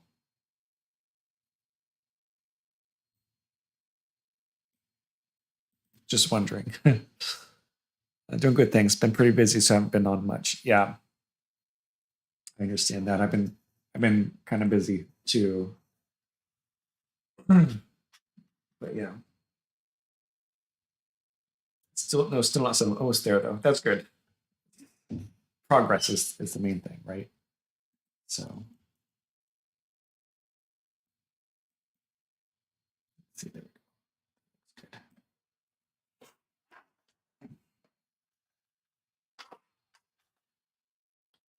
Yeah, it's always. Are you? Did you say you were building an observatory, right, James? Like you're actually going to have a permanent setup?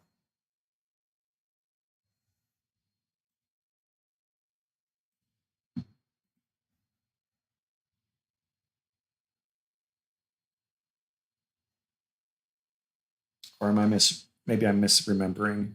I do that sometimes.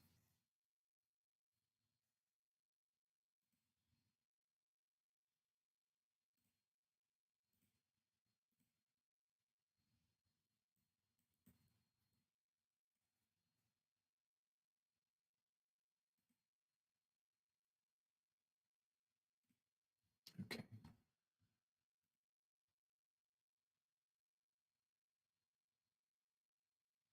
All right, we've got about 9 more images, so I'm going to go ahead and copy these over to my computer. Yes, I'm building an observatory, but that is still a bit down the road. Oh, okay, cool. I was just wondering, and maybe the observatory was one of the things you were kind of waiting on. So just looking for the best spot. Yep, and money. Yep.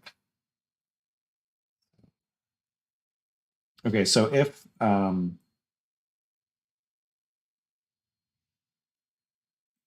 I suddenly like start to stutter, like,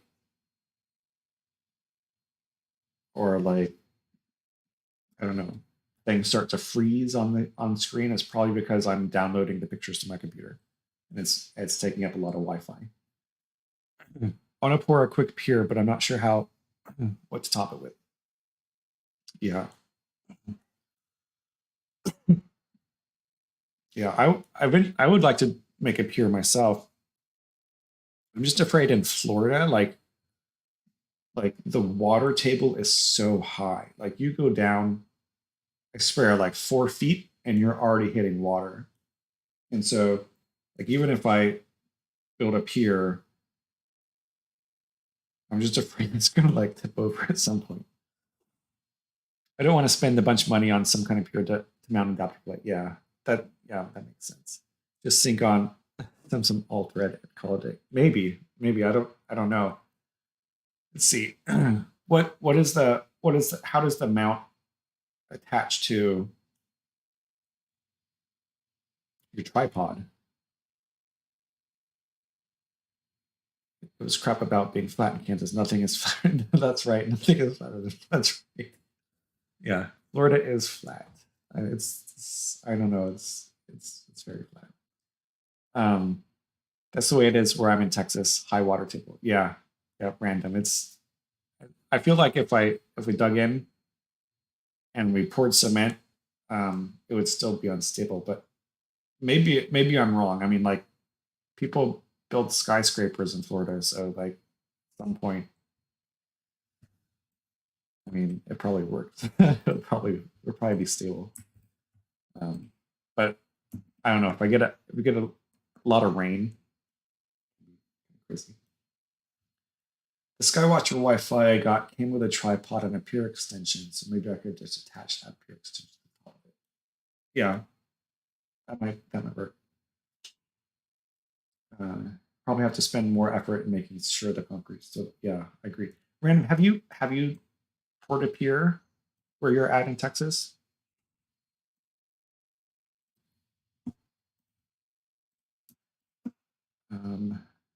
You guys get 1/16 inch of rain, your roads flood, everyone drives with their hazards. What's up with that? No pier person, no. I think that's Florida you're talking about, Matthew. We get a little bit of rain, yeah, roads flood. Everybody drives with hazard. That's right. Okay, let's see. Because we've got, yeah, we've got a lot of bad drivers in Florida. I feel like. Oh no, it's Houston. Yeah, maybe. Anybody going to see the eclipse from the U.S.? It'll flood here when we've got 2 inches of rain in 30 minutes. Oh wow, wow.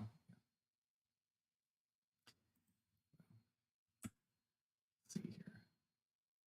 Okay, let's see. I'm going to put 9 images to stack. We'll see what happens. See if we can notice difference in the galaxy.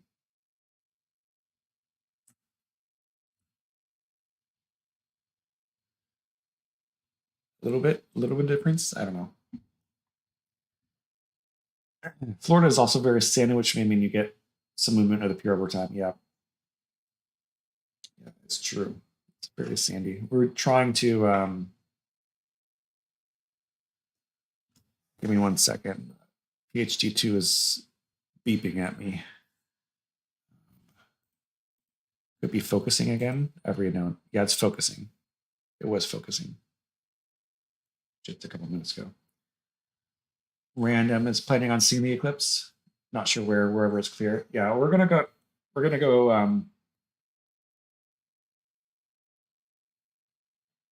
Head to Dallas. I think we're gonna drive to Dallas over the weekend, and hopefully it's clear. We've got some friends we're gonna stay at. We have to check because if we're gonna drive all that way, don't want it to be cloudy. Yeah. We're stuck in Trailer Park in Belton. It's not going to stop me from pouring up here. If it moves, there's always a sledgehammer. Yeah, this is yeah. If it moves, you just repolar a line and you're fine. Or if I move, either way, sledgehammer are fun. Yeah, that's right.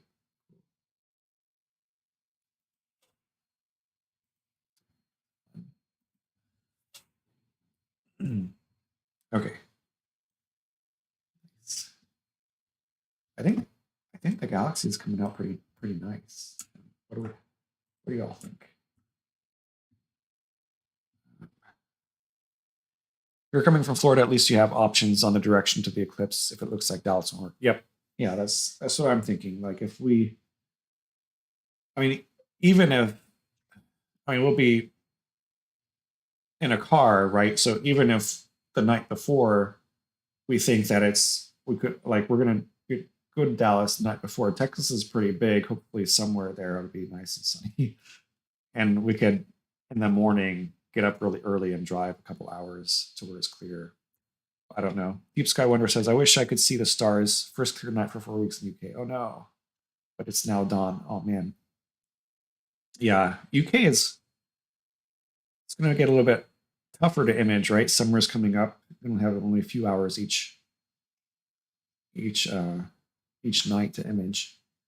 I've spent a bunch of time around Fayetteville the last week or so. I think that's very close to the eclipse line. Oh, cool. Yeah. Yeah, that's nice being right next to it. Random says that was in 2017. I wanted to go to Missouri, but that was a washout, so we ended up in Wyoming. Oh, wow. Yeah. I really hope like it's fine in Dallas, that it's sunny. because I want to like set up the telescope the night before. That way it's polar aligned, and then I'll probably be using just my refractor, my 80 ED, and just track it and take a time lapse of it. Texas does, yeah, yep. That's what we were always looking at somewhere in Texas, within the U.S. because that seems like it would have the best weather. We're going into winter here in New Zealand. Looking forward to some long clear nights. Yeah, I was just watching. I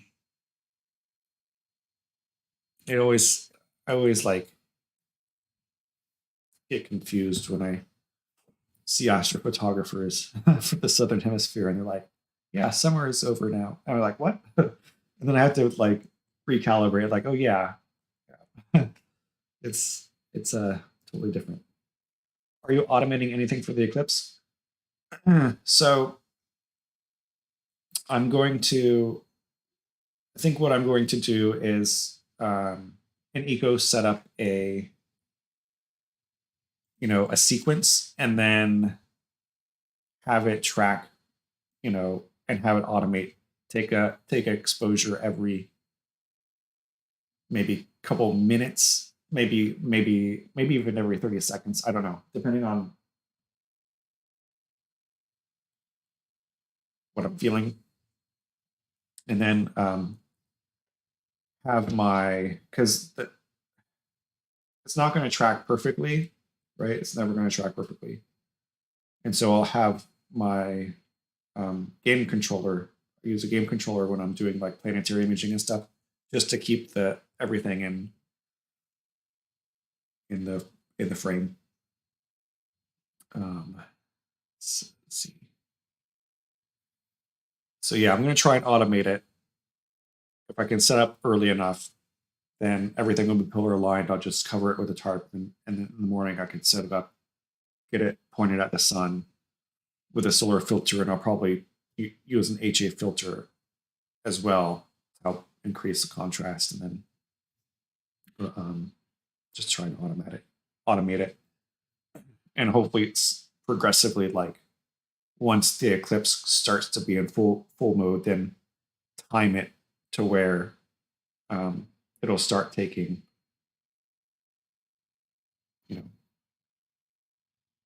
longer exposures or whatever. Let's see. Steve Skywinter says, I'd love to take my gear to the dark sites of the US. I'm in a Bortle 4. I'd love to see a Bortle 1. Yeah, I'd love to see a Bortle 4. A Bortle 6-ish. Yeah, I agree. Bortle 1. I've seen Bortle 1.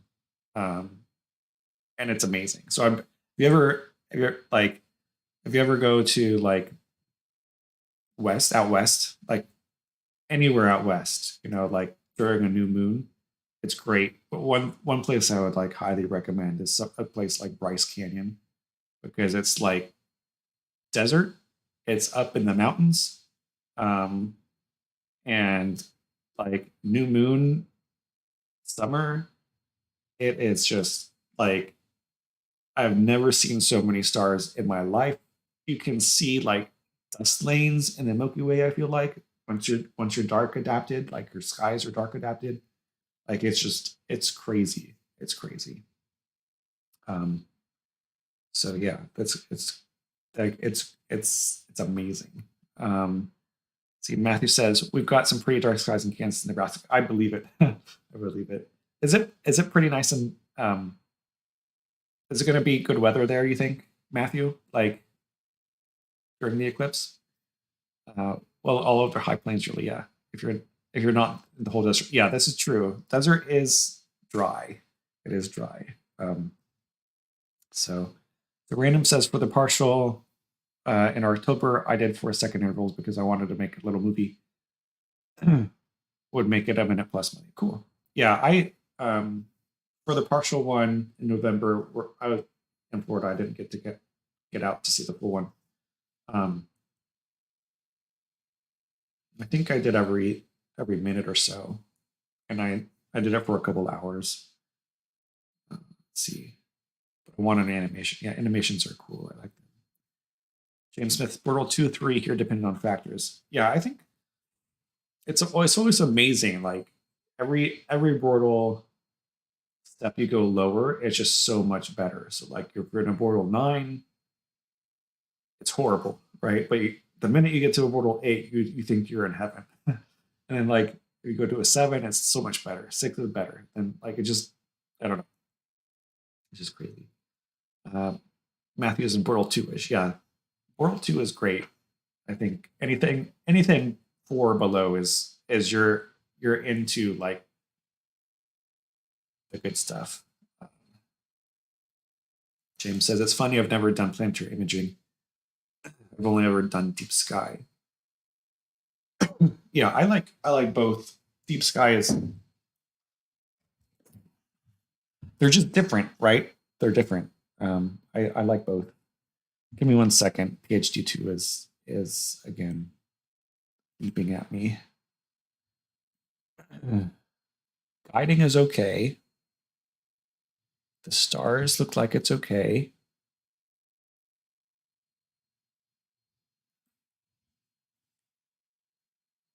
Probably, I don't know what's going on. Maybe I need to set the, it's probably like the full width half maximum is changing or the HFD is changing. It's getting too small and it says it can't find the star.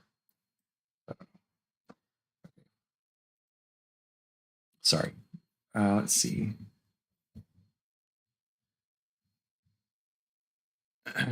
So random says I'm in Burl 8 or 9 Central Houston. Yeah, I hate I hate Burl 9s in terms of imaging. It's so hard. It's so hard. I was there at one point. Like middle of Tampa, right next to interstate, huge lights, right going on to like the pass, right? It's just we were right there, like not even 2 minute drive to the interstate. And I couldn't do any broadband imaging hardly at all. Like the bright images I could sometimes do, but it just didn't work. Didn't work. Matthew said we need something better than the Borel scale. Yeah, I agree. Plus, like light pollution is always getting worse, and so it's always hard to like figure out how bad your part of the woods is. Random says I've got to West Texas a lot, McDonald Observatory area. It's supposedly a Bortle 2, but I remember the sky seemed a little washed out one night out there until Jupiter set. Yeah. Oh, yeah. Yeah. I'm, yeah. I know, like, it's so funny. Like, once you get dark adapted and you're in like Bortle 1, Bortle 2 areas, and Jupiter is bright. Jupiter is bright. See, I usually get Bortle 2, and let's see, Dusko Winter says, best Bortle in UK is probably Bortle 3 or maybe just close to 2. Yeah. In Florida, it's probably about this. Well, I don't know. We probably have Bortle 2, maybe even Bortle 1, kind of near the Everglades, but it's a little bit.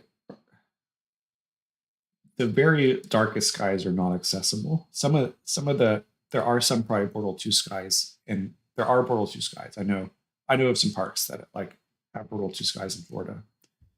I guess in the Keys too, you'd probably get Bortle 2 skies if you're in like Big Pine Key or around there. I know Trevor Jones just did a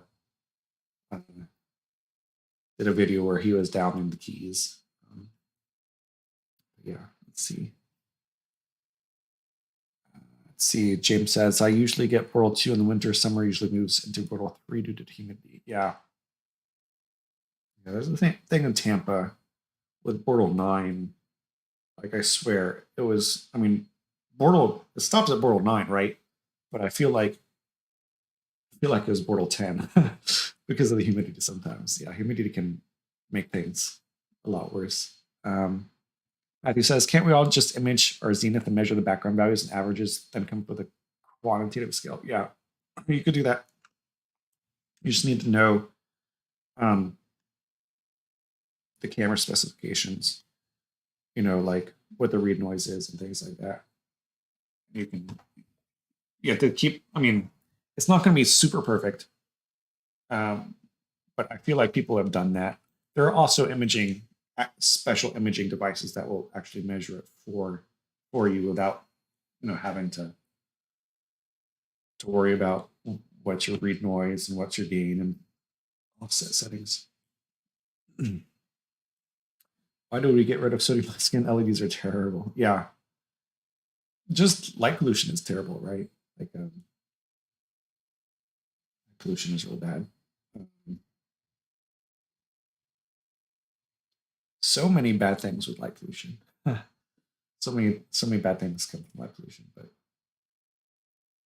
let's see, Deep Sky Wonder says, when I started, I had a Meade LX 200, so just visual, then planetary. Then I got into Deep Sky around 2004 and 2005. First cameras were stupid expensive, but look at what we have now. They were rubbish. Yeah, yeah, it's yeah, that's pretty cool. I remember I got into. I mean, my first scope I bought was probably around 2004. The Dobsonian telescope. It's all I could afford. I was like, out of high school, working a minimum wage job. You know, like I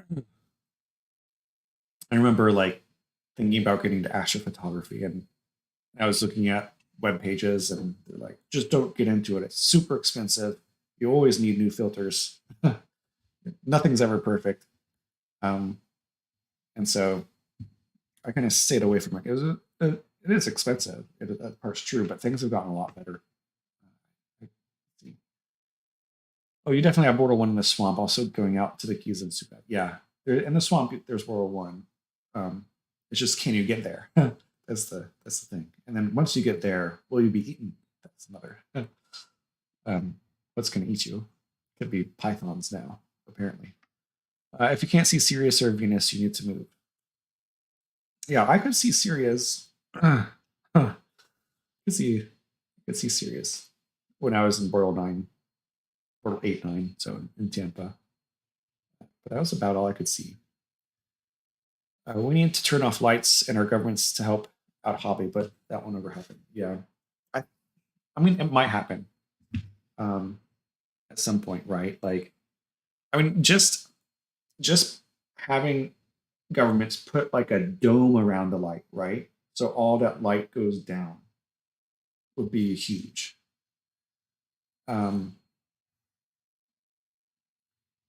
Matthew said, back in the old days, weren't guys tearing apart those web cameras hooking up to their scope? Yeah, they were. Yeah, yeah, but that was I think that was mostly for planetary imaging, like Jupiter and stuff. Deep Sky Wonders. My camera costs 5,000. Wow, but I tell myself it's worth it. Yeah, yeah, it is. It's definitely worth it. It's it has to be worth it. Random says, I saw an article years ago about some kind of smart adaptive street lights. If they ever get rolled out, that would help. Yeah, I think it would help. It would help a lot, especially in like suburban areas and more rural areas. How did you ever use film? That's my bug. Yeah, I never used film. Yeah. Deep Sky. So you did it with what cameras? Did you do Deep Sky with web cameras? See, so random says basically the adaptive lights would turn on the light only when a person or a car is there. So 99% of the street lights would go. That would be great. That would be cool. The gas lights in the yards. Yeah. So, let's see. I've got about 10 more images that we can stack. Let me move them over to my computer and we'll stack them. So again, if my internet sort of starts to go out, it's because I'm transferring the files. It still says it's doing well, so I'm okay. Let's see, is it Zaffis? How to pronounce that? Hopefully I'm pronouncing it. It says there are a few towns where I am, Victoria, Australia, that are doing good things for astro in order to get the astro tourism and visitors. Yeah, that's cool. See, that's the thing. You gotta make you got to make it an economic argument somehow, right? Like you get more tourists, or you save money on, you're not wasting as much energy. See, so Deep Sky Wonders, we tried planetary, but planetary was slightly easier. Yeah. And it says, when I was younger, I did visual astronomy. I tried doing film, but didn't have a decent mount, good alignment, etc. It was so primitive, no stacking. People would push their film while developing it and do other chemical processing to make it more sensitive. Huh. Yeah. Plus, like, how did you could do guiding, right? Like if you you sat there with the eyepiece looking through, I guess, a guide scope or something with the crosshairs of a star, and you like would control your mount, right? To keep that star centered. I think people would get pretty good at it, but I'm really thankful we have PHG2 and other guiding software now. Let's see, Random says, it was so primitive. Oh, I read that. Matthew says, you could abandon the deconvolution and jump into HDR, figure out a way programmatically to stack thousands of images at every exposure length imaginable. Yeah. Yeah. Stack based on luminosity, so the brights dim and the dims brighten. Let's see. Maybe. I don't know. Yeah. It'll be like if you had to adapt to streetlights. Is that the question? Back in the 1980s, manual guiding, much more intense.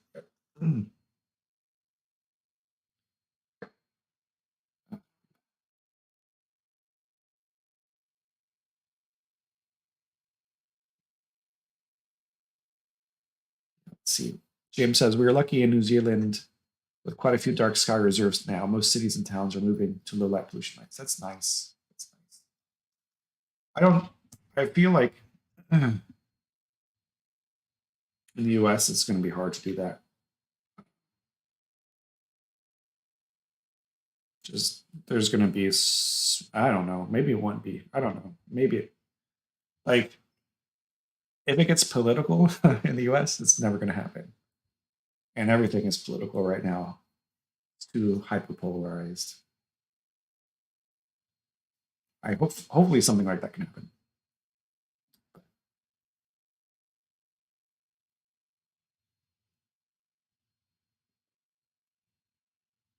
Oh, water. Okay. All right. So the images are downloaded. Let's go ahead and stack them. We've got 9 images to stack. Let's go ahead and see if it will actually stack. I mean, if we can see an improvement. I don't know. Let me know if you can see an improvement. Okay, 1, 2, 3, stack them.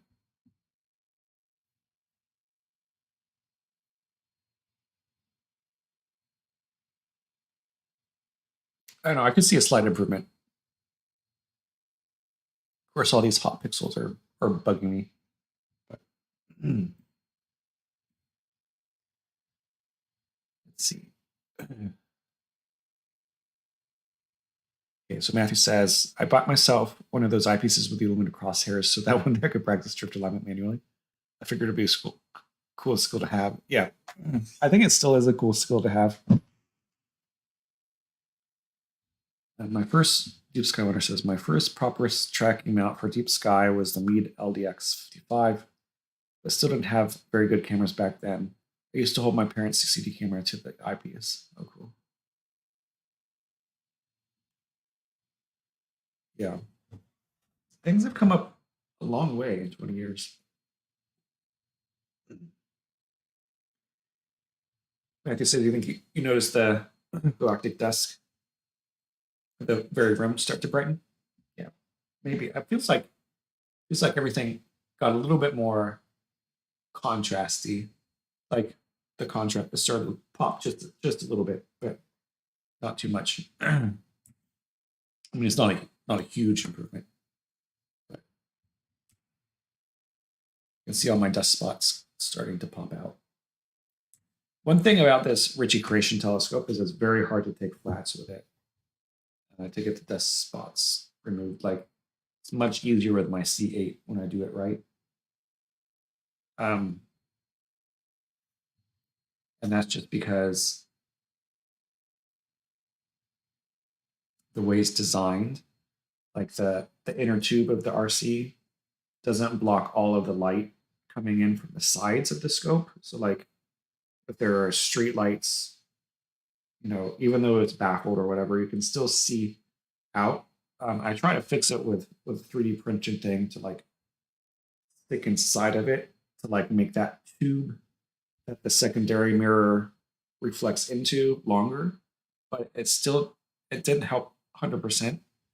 And so like when you try to do flats, it doesn't calibrate out all the dust spots.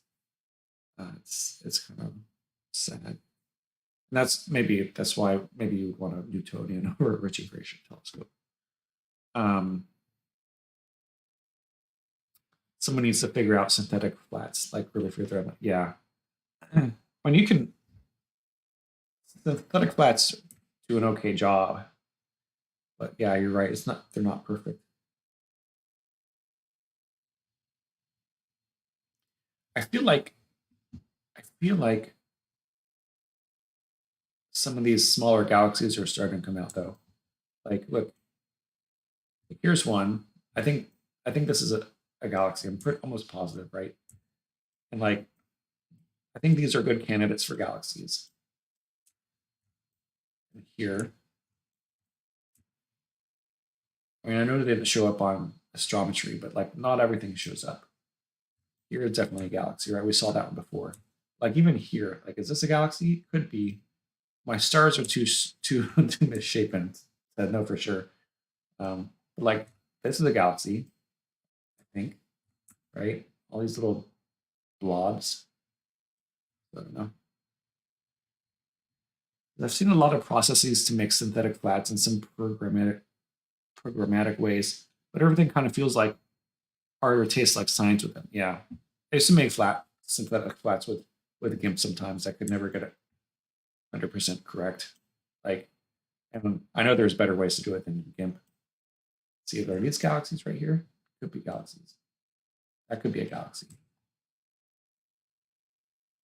There's definitely a galaxy. GIMP says I'll be back in a bit. Okay. Okay. Good luck. Okay. Let's see. I love spending time looking at the small details, looking for galaxies. Me too. It's so cool. So cool. I was thinking about doing the coma cluster tonight. But I don't know. M58 is just such it's like the coma cluster is nice. You get all these different galaxies all together. I've taken pictures of it before. Never any good pictures. Like my pictures aren't like the best or anything. But like they're all sort of like irregular or like not spiral galaxies. I really like the grand design spiral galaxies. See, Random says, I went through an exercise with a photo I took recently where I looked in Aladdin figure if certain things were galaxies. Yeah. I have to check that out. Deep Skywonder says, I used Nina and Pegasus flat panel. They always seem good, so I don't change. Yeah. Yeah, I need to get a good flat panel. I've got just a drawing pad, you know, like a light panel. And it works okay. It works okay. Like, I feel like the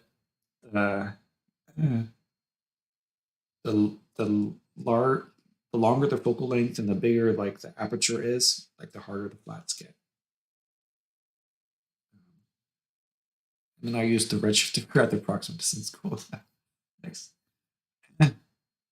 See, Matthew says, I would like to find an elegant IP-enabled power strip and light switch. Yeah. It's always hard.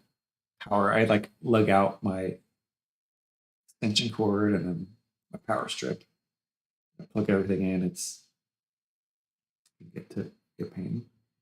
And that way I could turn some lights on outside and dome to do the flats remotely. Yeah, that's a good idea. Some people if they have an observatory, they just have. I feel like I've seen people do this where they have the observatory and then they have a wall that's just like a light panel, and they can turn it on and off remotely.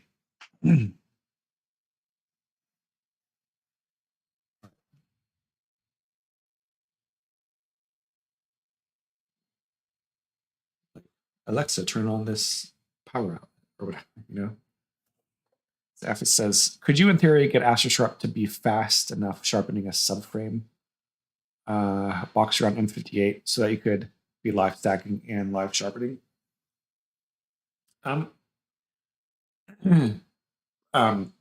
Possibly. Possibly. Like, I'd have to optimize it. Like, the thing about AstroSharp is, and one thing I like about AstroSharp, like it processes things one pixel at a time. Like, and I know that, and it makes things slow. Like, it's slow, and I'm okay with it being slow, as long as it does an okay job. And so the way that I think about this is like, if it's only doing one pixel at a time, it's not going to have it's not going to make a galaxy that isn't there. You know what I mean? Like with the problem at the beginning of the stream, I talked about this new model I'm coming up with as a sort of based on a convolutional neural network, and it does excuse me, it's still doing small things, but it's doing a 32 by 32 part of an image. And so I'm having trouble where sometimes it's adding stars that aren't there. It thinks that there's a star that should be there, and you just know that it's not. Or sometimes it's trying to combine stars because it's the area is too big. I know I'm getting off a tangent. So could I get it quick enough to do sharpening at the same time? I could maybe have it if we specified like only a small box to do, right? Because I think the preview, it takes like maybe 20 seconds to do the preview sometimes, right? Depending on how big your image is. And then so we could like stack it, and then as long as that part that we were trying to sharpen was small enough, we could do it live. The thing is, like, when you sharpen things or even deconvolution or even sharpening or whatever, you really need a good signal to noise ratio to get good sharpening. And so you won't really see a benefit until after like a good amount of data. Let's see. Smart power strip could work. Yep, I think that might be a good idea. Let's see. Deep Sky Wonder says, okay. Just trying to figure out if I missed anything important. I mean, it's all important what you guys are saying. Just if there are any questions directed at me. We're getting a lot of chat. Let's see. So Matthew says, is it doing intelligent binning and unbinning? AstroSharp? No. It's just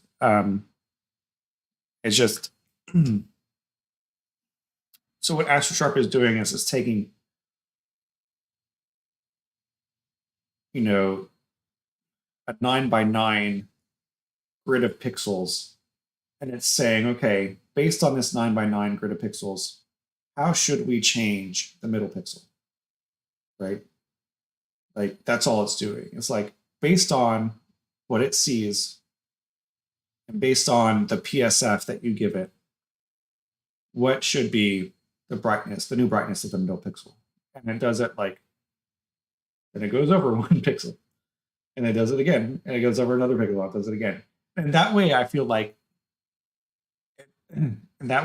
it is something similar to deconvolution, right? Because when you think about what is convolution, right? And I think I'm going to do a video on this, right? Like, what is convolution? It's like, well, you're taking an image and you're taking some kernel or some point spread function and you're putting it over the image and you're multiplying all those pixels by the point spread function, adding it together and getting the value for one pixel, right? Like, and then you're doing it again for the next pixel and again and again and again and again. And like, and that's convolution. And that's what that's what makes your pictures blurry, right? Is like this point spread function is spreading the light over several pixels. And what deconvolution is trying to do the inverse of that somehow, right? And so if you can do that two ways, right? You can do like a Fourier transformation, right? And of the PSF and of the image, and then you multiply those two, or divide the image by the PSF, and then you reconvert it back into the image space. Like, you could do that, or you could actually try to do the inverse PSF and multiply all those pixels together, and get an image as well. Like, and that's why I feel like AstroSharp is doing something kind of like deconvolution, but it's not exactly that. Figuring out how it wants to superpixel and subpixel. Yeah. So yeah, try to explain that. Hopefully I'm making some sense. Yeah.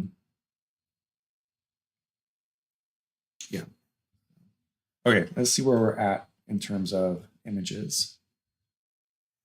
Okay, so we've got 63 images stacked so far. I've got 71, so let's add in about 8 more images. Sorry if all this AstroSharp stuff is boring. But like, this new model is the 31 by 31. It takes in a couple of different inputs. So one of the inputs is like a blurry image of your image, and the other input is like Fourier transformation of that image, and another input is like trying to deconvolve that image using like a Wiener deconvolution, and then it inputs all of that, and then it spits out like a 32 by 32 set of pixels, right? Like, and so because the input is a whole bunch of 32 by 32 images, and the output is a whole 32 by 32 pixel image, you can get some weird things that go on. And so I think I want to actually do something else with the model. So it's going to take a little bit more time. Plus, it's just very interesting. Random says, I don't find it boring. I found your channel because of AstroSharp. Okay, good. I think a lot of people did. I think that's the first thing that kind of blew up was AstroSharp. And then, of course, I thought I like AstroSharp. I think it's a very good first attempt. The first time I tried to make something that, I mean, I guess it wasn't my first attempt, right? Like I probably spent like a month, like tweaking things. Is your goal to stack until you get a specific SNR? My goal is just to stack. And like, you mean for this image for the galaxy, or is it, or in terms of in general, Eli? Is that what you're saying? I guess I could answer both questions, right? For this image, I think I'm just trying to stack until I get, just to stack, as much as I can. And then in terms of in general, do I stack until I get a specific SNR? It depends on the image, right? And it depends on the actual like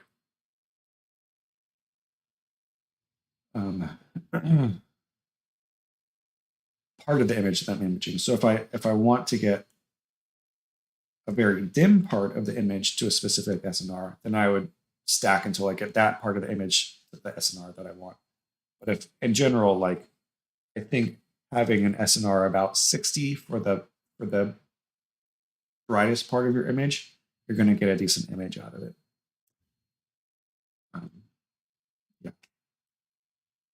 But if it's for this specific galaxy, I'm just going to go until I'm very tired. I'm already starting to get very tired. It's like 1 a.m. here.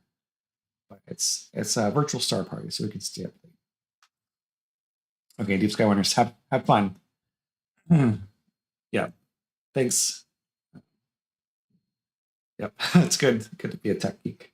So, yeah. Thanks for joining us. Let's see. Eli says, I mean in general, but I noticed the live stack displays the SNR. Let's see. Does it display the actual SNR? See, it gives me the noise. It does give me the noise. I don't know if it has the SNR.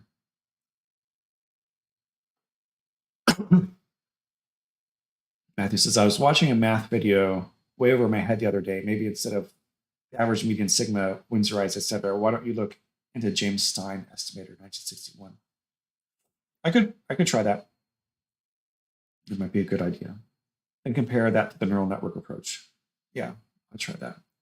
So what I'm thinking of in terms of this new model is to not have the model be able to give me an image as the output.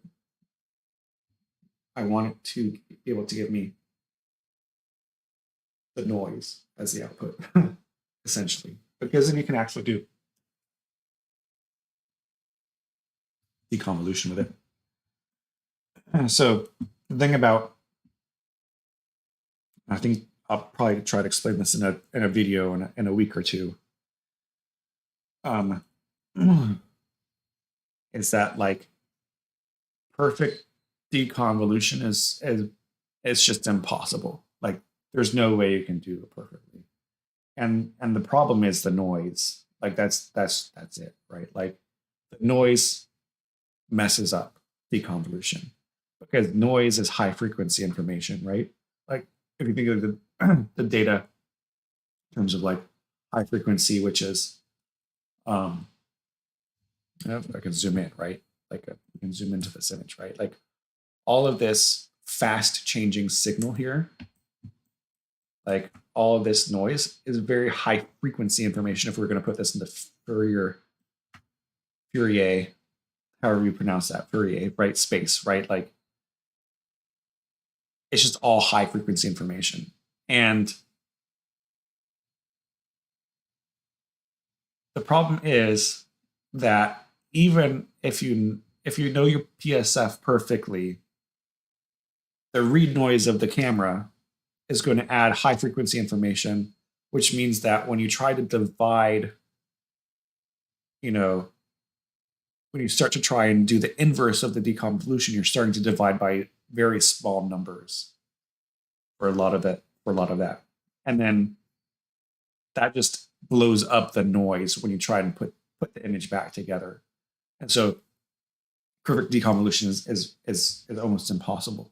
But if you can figure out how much noise is in each pixel and how much signal is in each pixel, then suddenly you can correct for that. And then you're okay. Like you can do a much better version of deconvolution. And I think from what I understand, let's see. Let me stop. There's some questions. So Eli says, I thought the noise was a measure of the SNR. I'm still learning. So the noise is part of the SNR. So it's the bottom part of the SNR. So the signal to noise ratio, right? It's a ratio where the bottom part is the noise and the top is the signal. Divide the signal by the noise and you get SNR. So we have this part here, the noise of 7.633. And I think this is the noise of the whole image. Somehow it's calculating that. Probably some sort of standard deviation of the background. And then the signal is how bright the image is. So we could take how bright this image is and divide it by the noise. We get the SNR for different parts of the image.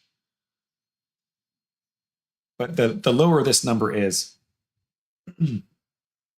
the better. So here we're just looking at the noise. We want the noise to get very low. At the start of the the imaging session when I just started, the noise was about 44 with like 4 stacked images. We're down to 7. So we stacked 71 images. We've gone down, to 7 in terms of our noise. Interestingly, like when we had 30 images, we were at like 11. So like it gets harder and harder to get rid of the noise. Yeah. So yeah, but it's such a small value and it's everywhere, so that should make it easy. Yeah.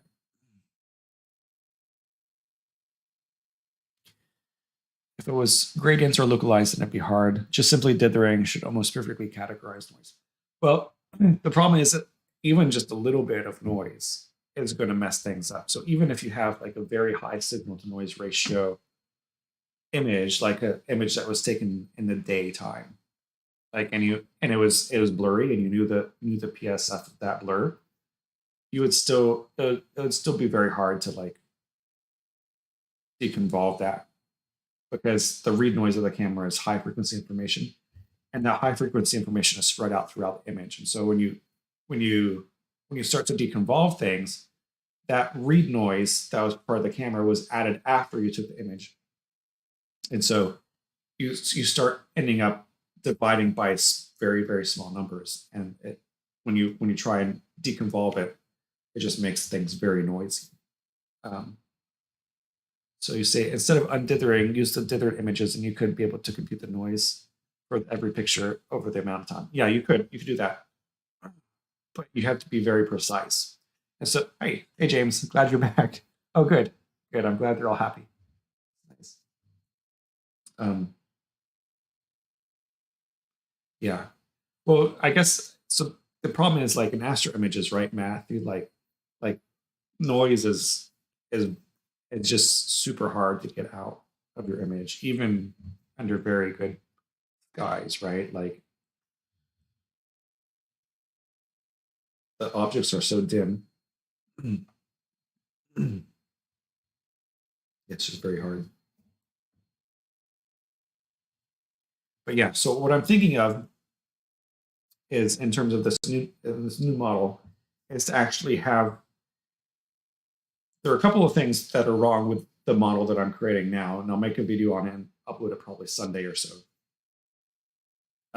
Is that, like, number one, like I had no way of getting the PSF for a part of the image that you're interested in, except for manually computing it, which I think is going to be very difficult. And then the other, like, is just that it's just sometimes creating stars. Like it just does it. Like overall, it's fine. Like it like if I compare the new image to the old image, like the processed image looks better than the unprocessed image. Like it is like making things a little bit sharper, but at the same time, I learned so much creating this model that I think I can make a better model. That's what I'm saying. So yeah, it's looking pretty good. Thanks, James. Let's see. Let's see. Matthew says, or maybe take your final product, your stacked image, although not perfect, then use that as a template to go back through all your steps to quantify the noise. I think what we can do, right, is that, like, I don't know if you're familiar with Wiener deconvolution, right? Is like there's basically a regularization value that you can like divide the image by, and it kind of gets rid of most of the noise, and you can deconvolve an image pretty easily. But it's still not perfect, right?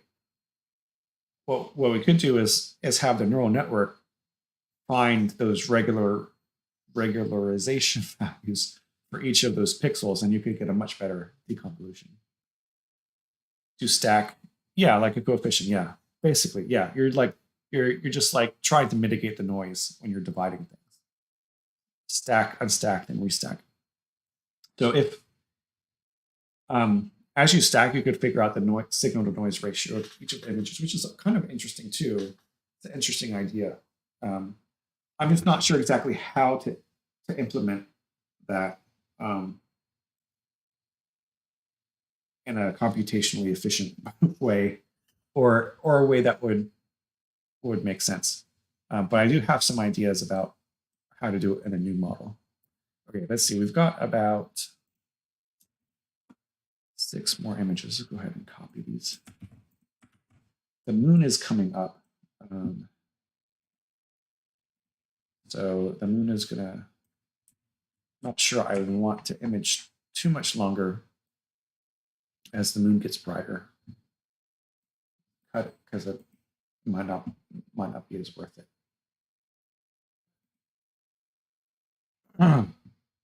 Yeah, but yeah, exactly. Like it's just like a coefficient that you can add to the denominator to make things kind of even out.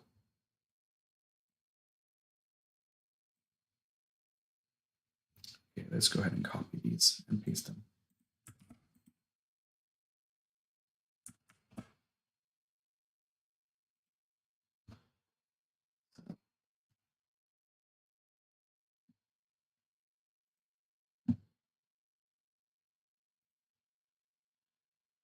Let's see. Trying to figure out where all my windows are. I've got about 20 open, I think.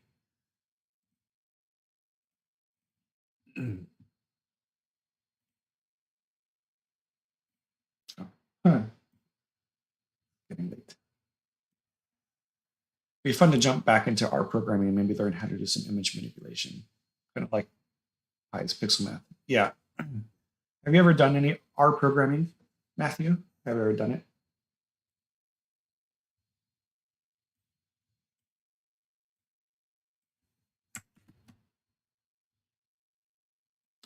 But yeah, like I feel like PixInsight's pixel math. Yeah, R is an interesting programming language, I think, from what I understand about programming languages. Took a data science course on Coursera, but that was about it. Yeah, R is very. I think it's like very data science oriented, right? Like you took a data science course and like you got,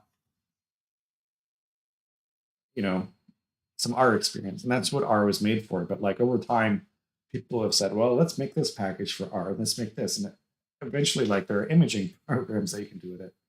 Yeah. You really like it, everybody hates it. Yeah. It's a different language, right? It's just a database spreadsheet data. It's whatever. Yeah.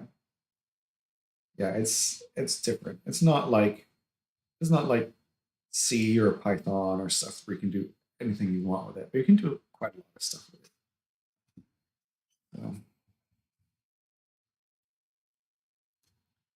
let's see. Okay, got 6 more. And it's of course like basically the only programming language that I know, which is why I did AstroSharp in it. Are you late, Astro use? No. A little bit. We're still stacking a little bit.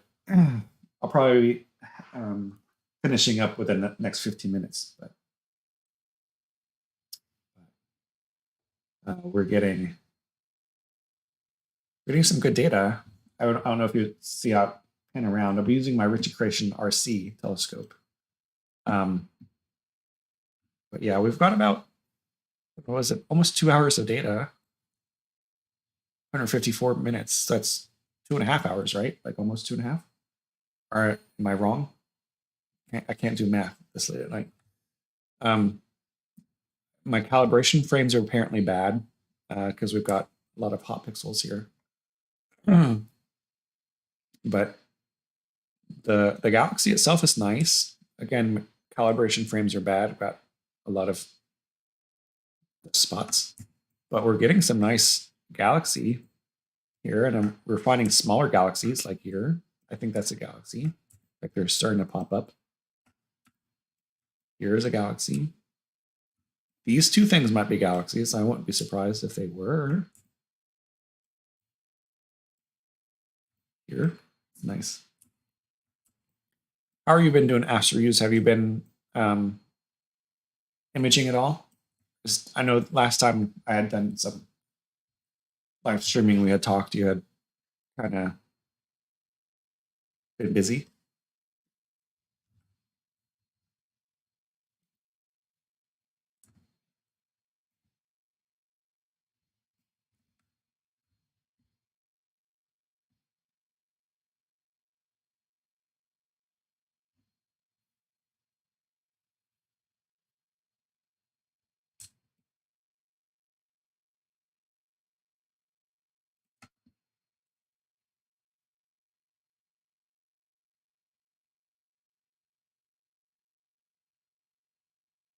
Doing fine. How about good? Good. Been doing any imaging?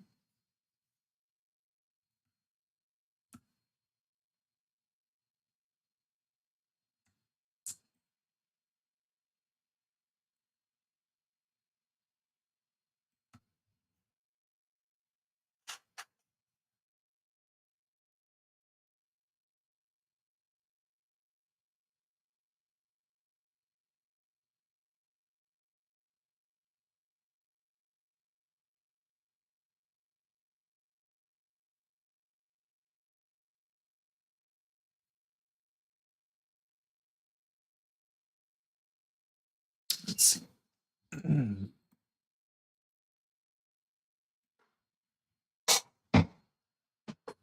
Surprised I haven't dropped any frames yet. I mean, it says I haven't dropped any frames, which is good. Been streaming for almost 3 hours. So usually when I do this, like when I move the images from the Pi to the computer, like I can drop frames. The HT2 is beeping at me again.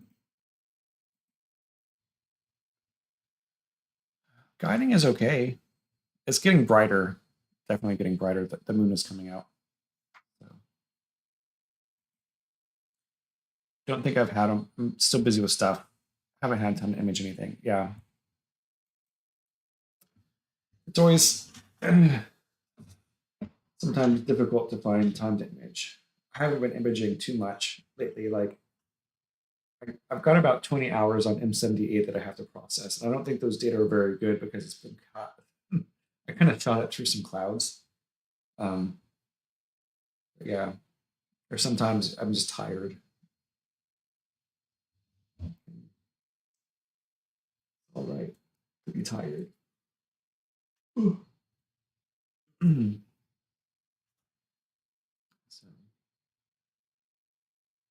I think this image is turning out pretty nicely. I'm like got 2.5 hours. I think I'll probably image again tomorrow night because I think it's still going to be clear.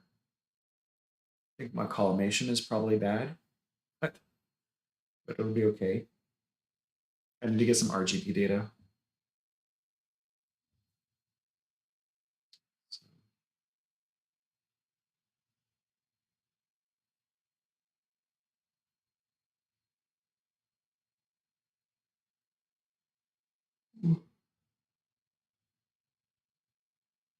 Yes, I think so. I can never get it quite right. I need, and I think as part of the problem is the actual, not the focuser, but the way it attaches into the telescope jiggles just a little bit, and so I can never get collimation even if it's perfect. But same time, like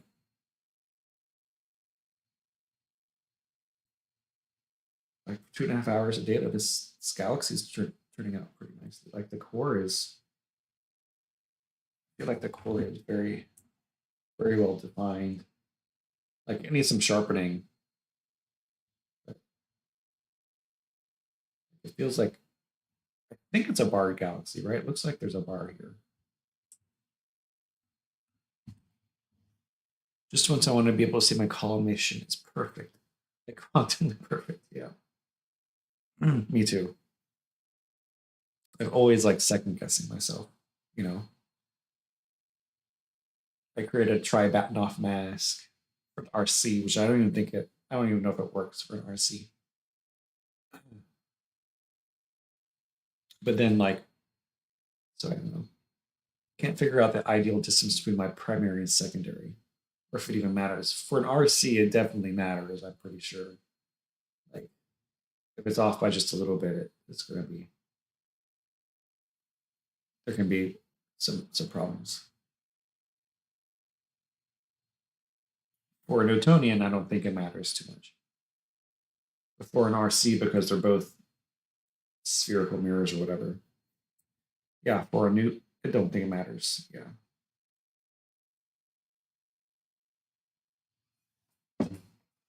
Because people will, if sometimes people will take their old Newtonian telescopes that aren't made for imaging and they can't get enough outward focus. And so they'll just push that primary mirror upright. And so then it focuses it more outside of the tube. And it works fine. But with an RC, like just you've got two, are they hyperbolic mirrors? Or I don't even know. I can't think right now. Like two spherical, they're not spherical, right? They're like, what are they?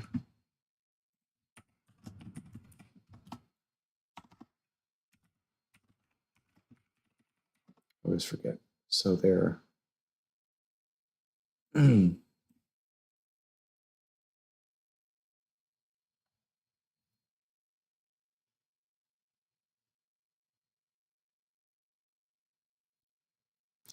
can't think right now. Too late. But just the way that they are, like if RC spacing is off, then it's going to be horrible. The small focal zones are very important. Yeah, for an RC. Yeah.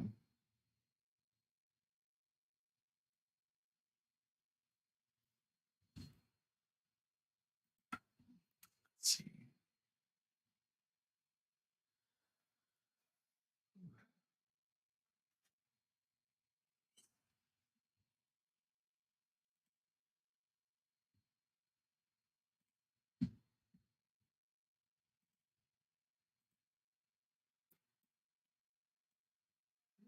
I'm surprised we have, yeah, hyperbolic. Yeah.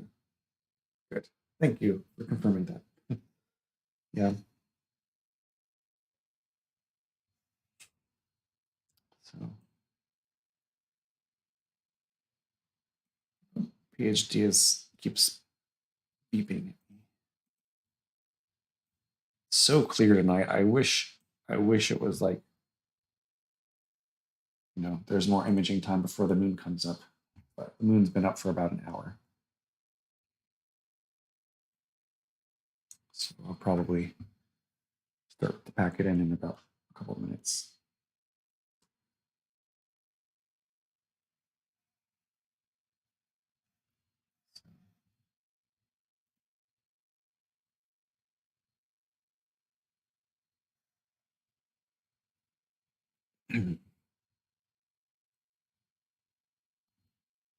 Let's see, let's go ahead and stack some more images. Got so many windows open. Hard. Okay. 2 more images. Oh, wait. Let me see.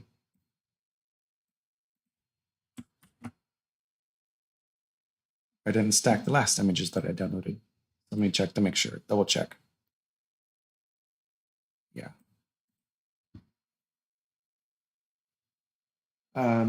I like diffraction spikes. I like them with galaxies, especially. Like, I think, I don't know, I see an image of a galaxy without diffraction spikes, and I just, it's weird for me. It's just weird. Like, I just expect them to be there. And I don't know if it's because, like, I grew up with Hubble or what, but I just like the way that they look.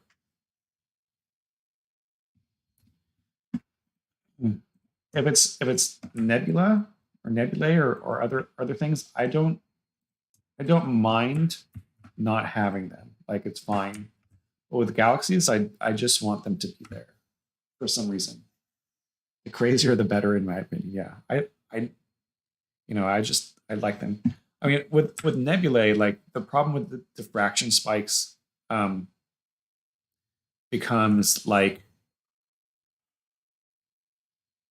they start to interfere with the nebula itself when you're trying to remove the stars. So if you want to do like narrowband imaging and remove the stars, sometimes it can get a little bit funky, and that's so the processing is harder. With galaxies, I think they just make a galaxy image. Like, that's my opinion. So do a pic of the nebula, then take another image of wild diffraction spike and then overlay on top of it. Yes, that's true. Yeah. Yeah. Maybe one day I will try to make a star removal neural network. We'll see. Yeah, I don't think I'm on board with removing stars, adding nebula, and then re-adding stars. Putting the stars in the main show. Yeah, that's true. The thing I don't like about stars, I like stars in the image a lot of times too, but when you stretch it a lot, um, at least with me, I tend to overstretch things because I'm not, not very careful sometimes.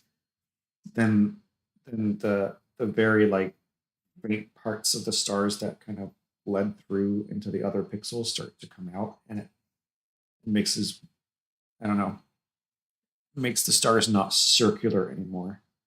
And then when they're not circular, that's when I like they're kind of like weird. They have these like weird shapes around them because of like all of the the faintness of the star glow or the airy disk or whatever you want to call it. Then it can bother me a little bit. But like a nice crisp star with a star spike, like diffraction spike, is nice. Still on board with mass though. The halos, yeah, yeah.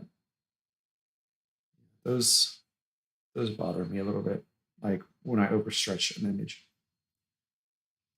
And so if I can remove the stars, then I don't have that program. Say DSC, can you answer the poll in your chat window so we can see the poll of the chat behind your video? Yeah, yeah. Okay, give me a second. Yes. End poll. Do you want me to just end the poll? Like that? Now you can see the whole chat. Yeah. Is that it? I can't answer the poll myself. It won't let me.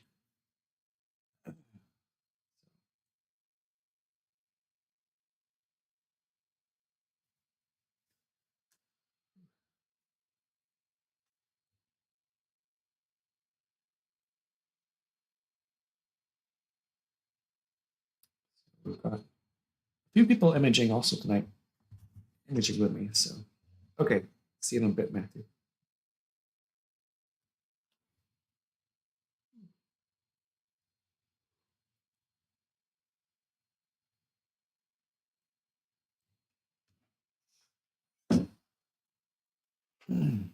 Yeah, the problem is like, so the window, so that you see in OBS, is it here?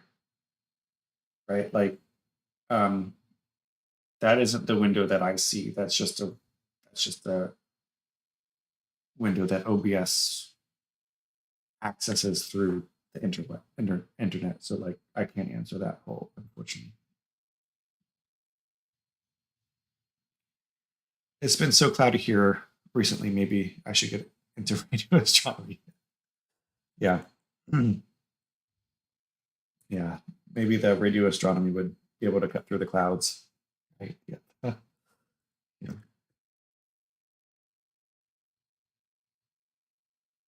Feel like that was a lot of my winter time. It was very cloudy here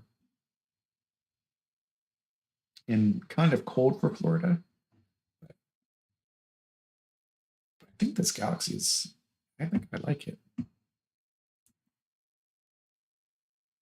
Probably need like 15 more hours on it to make it look good. But I mean, just for 2.5 hours of sitting here watching the images come in, it's nice.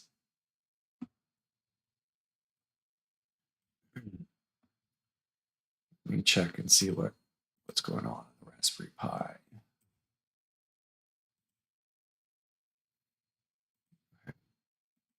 See what guiding is like.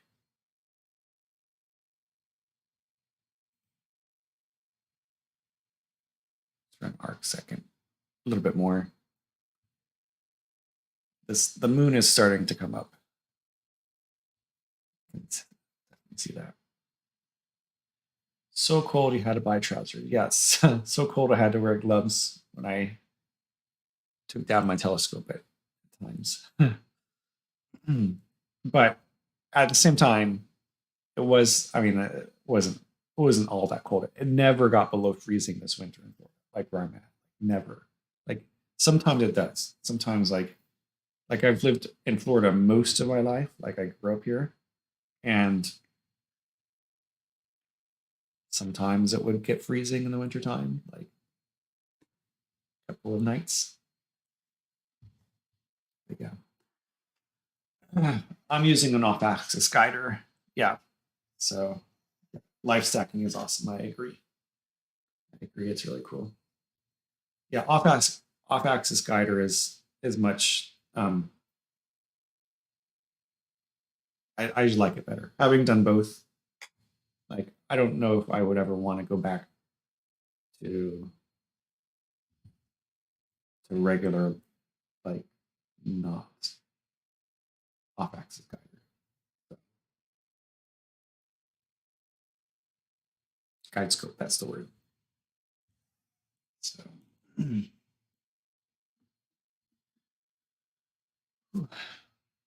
well, let me go ahead and stack a couple more images, and then I think I'm probably going to end the stream after I do that. It's been a long day, but it's been a nice clear night, and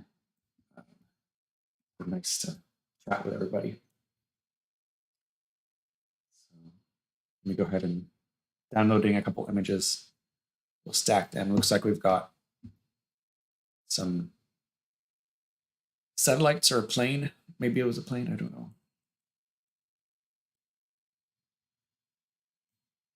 And stack those, and then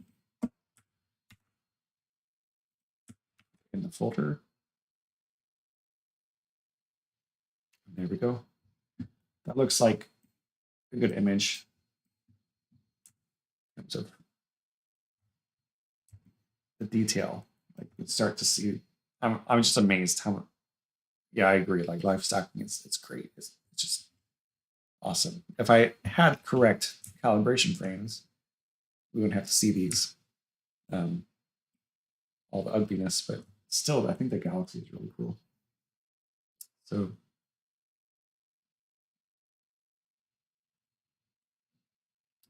I think I'm going to go ahead and end it there.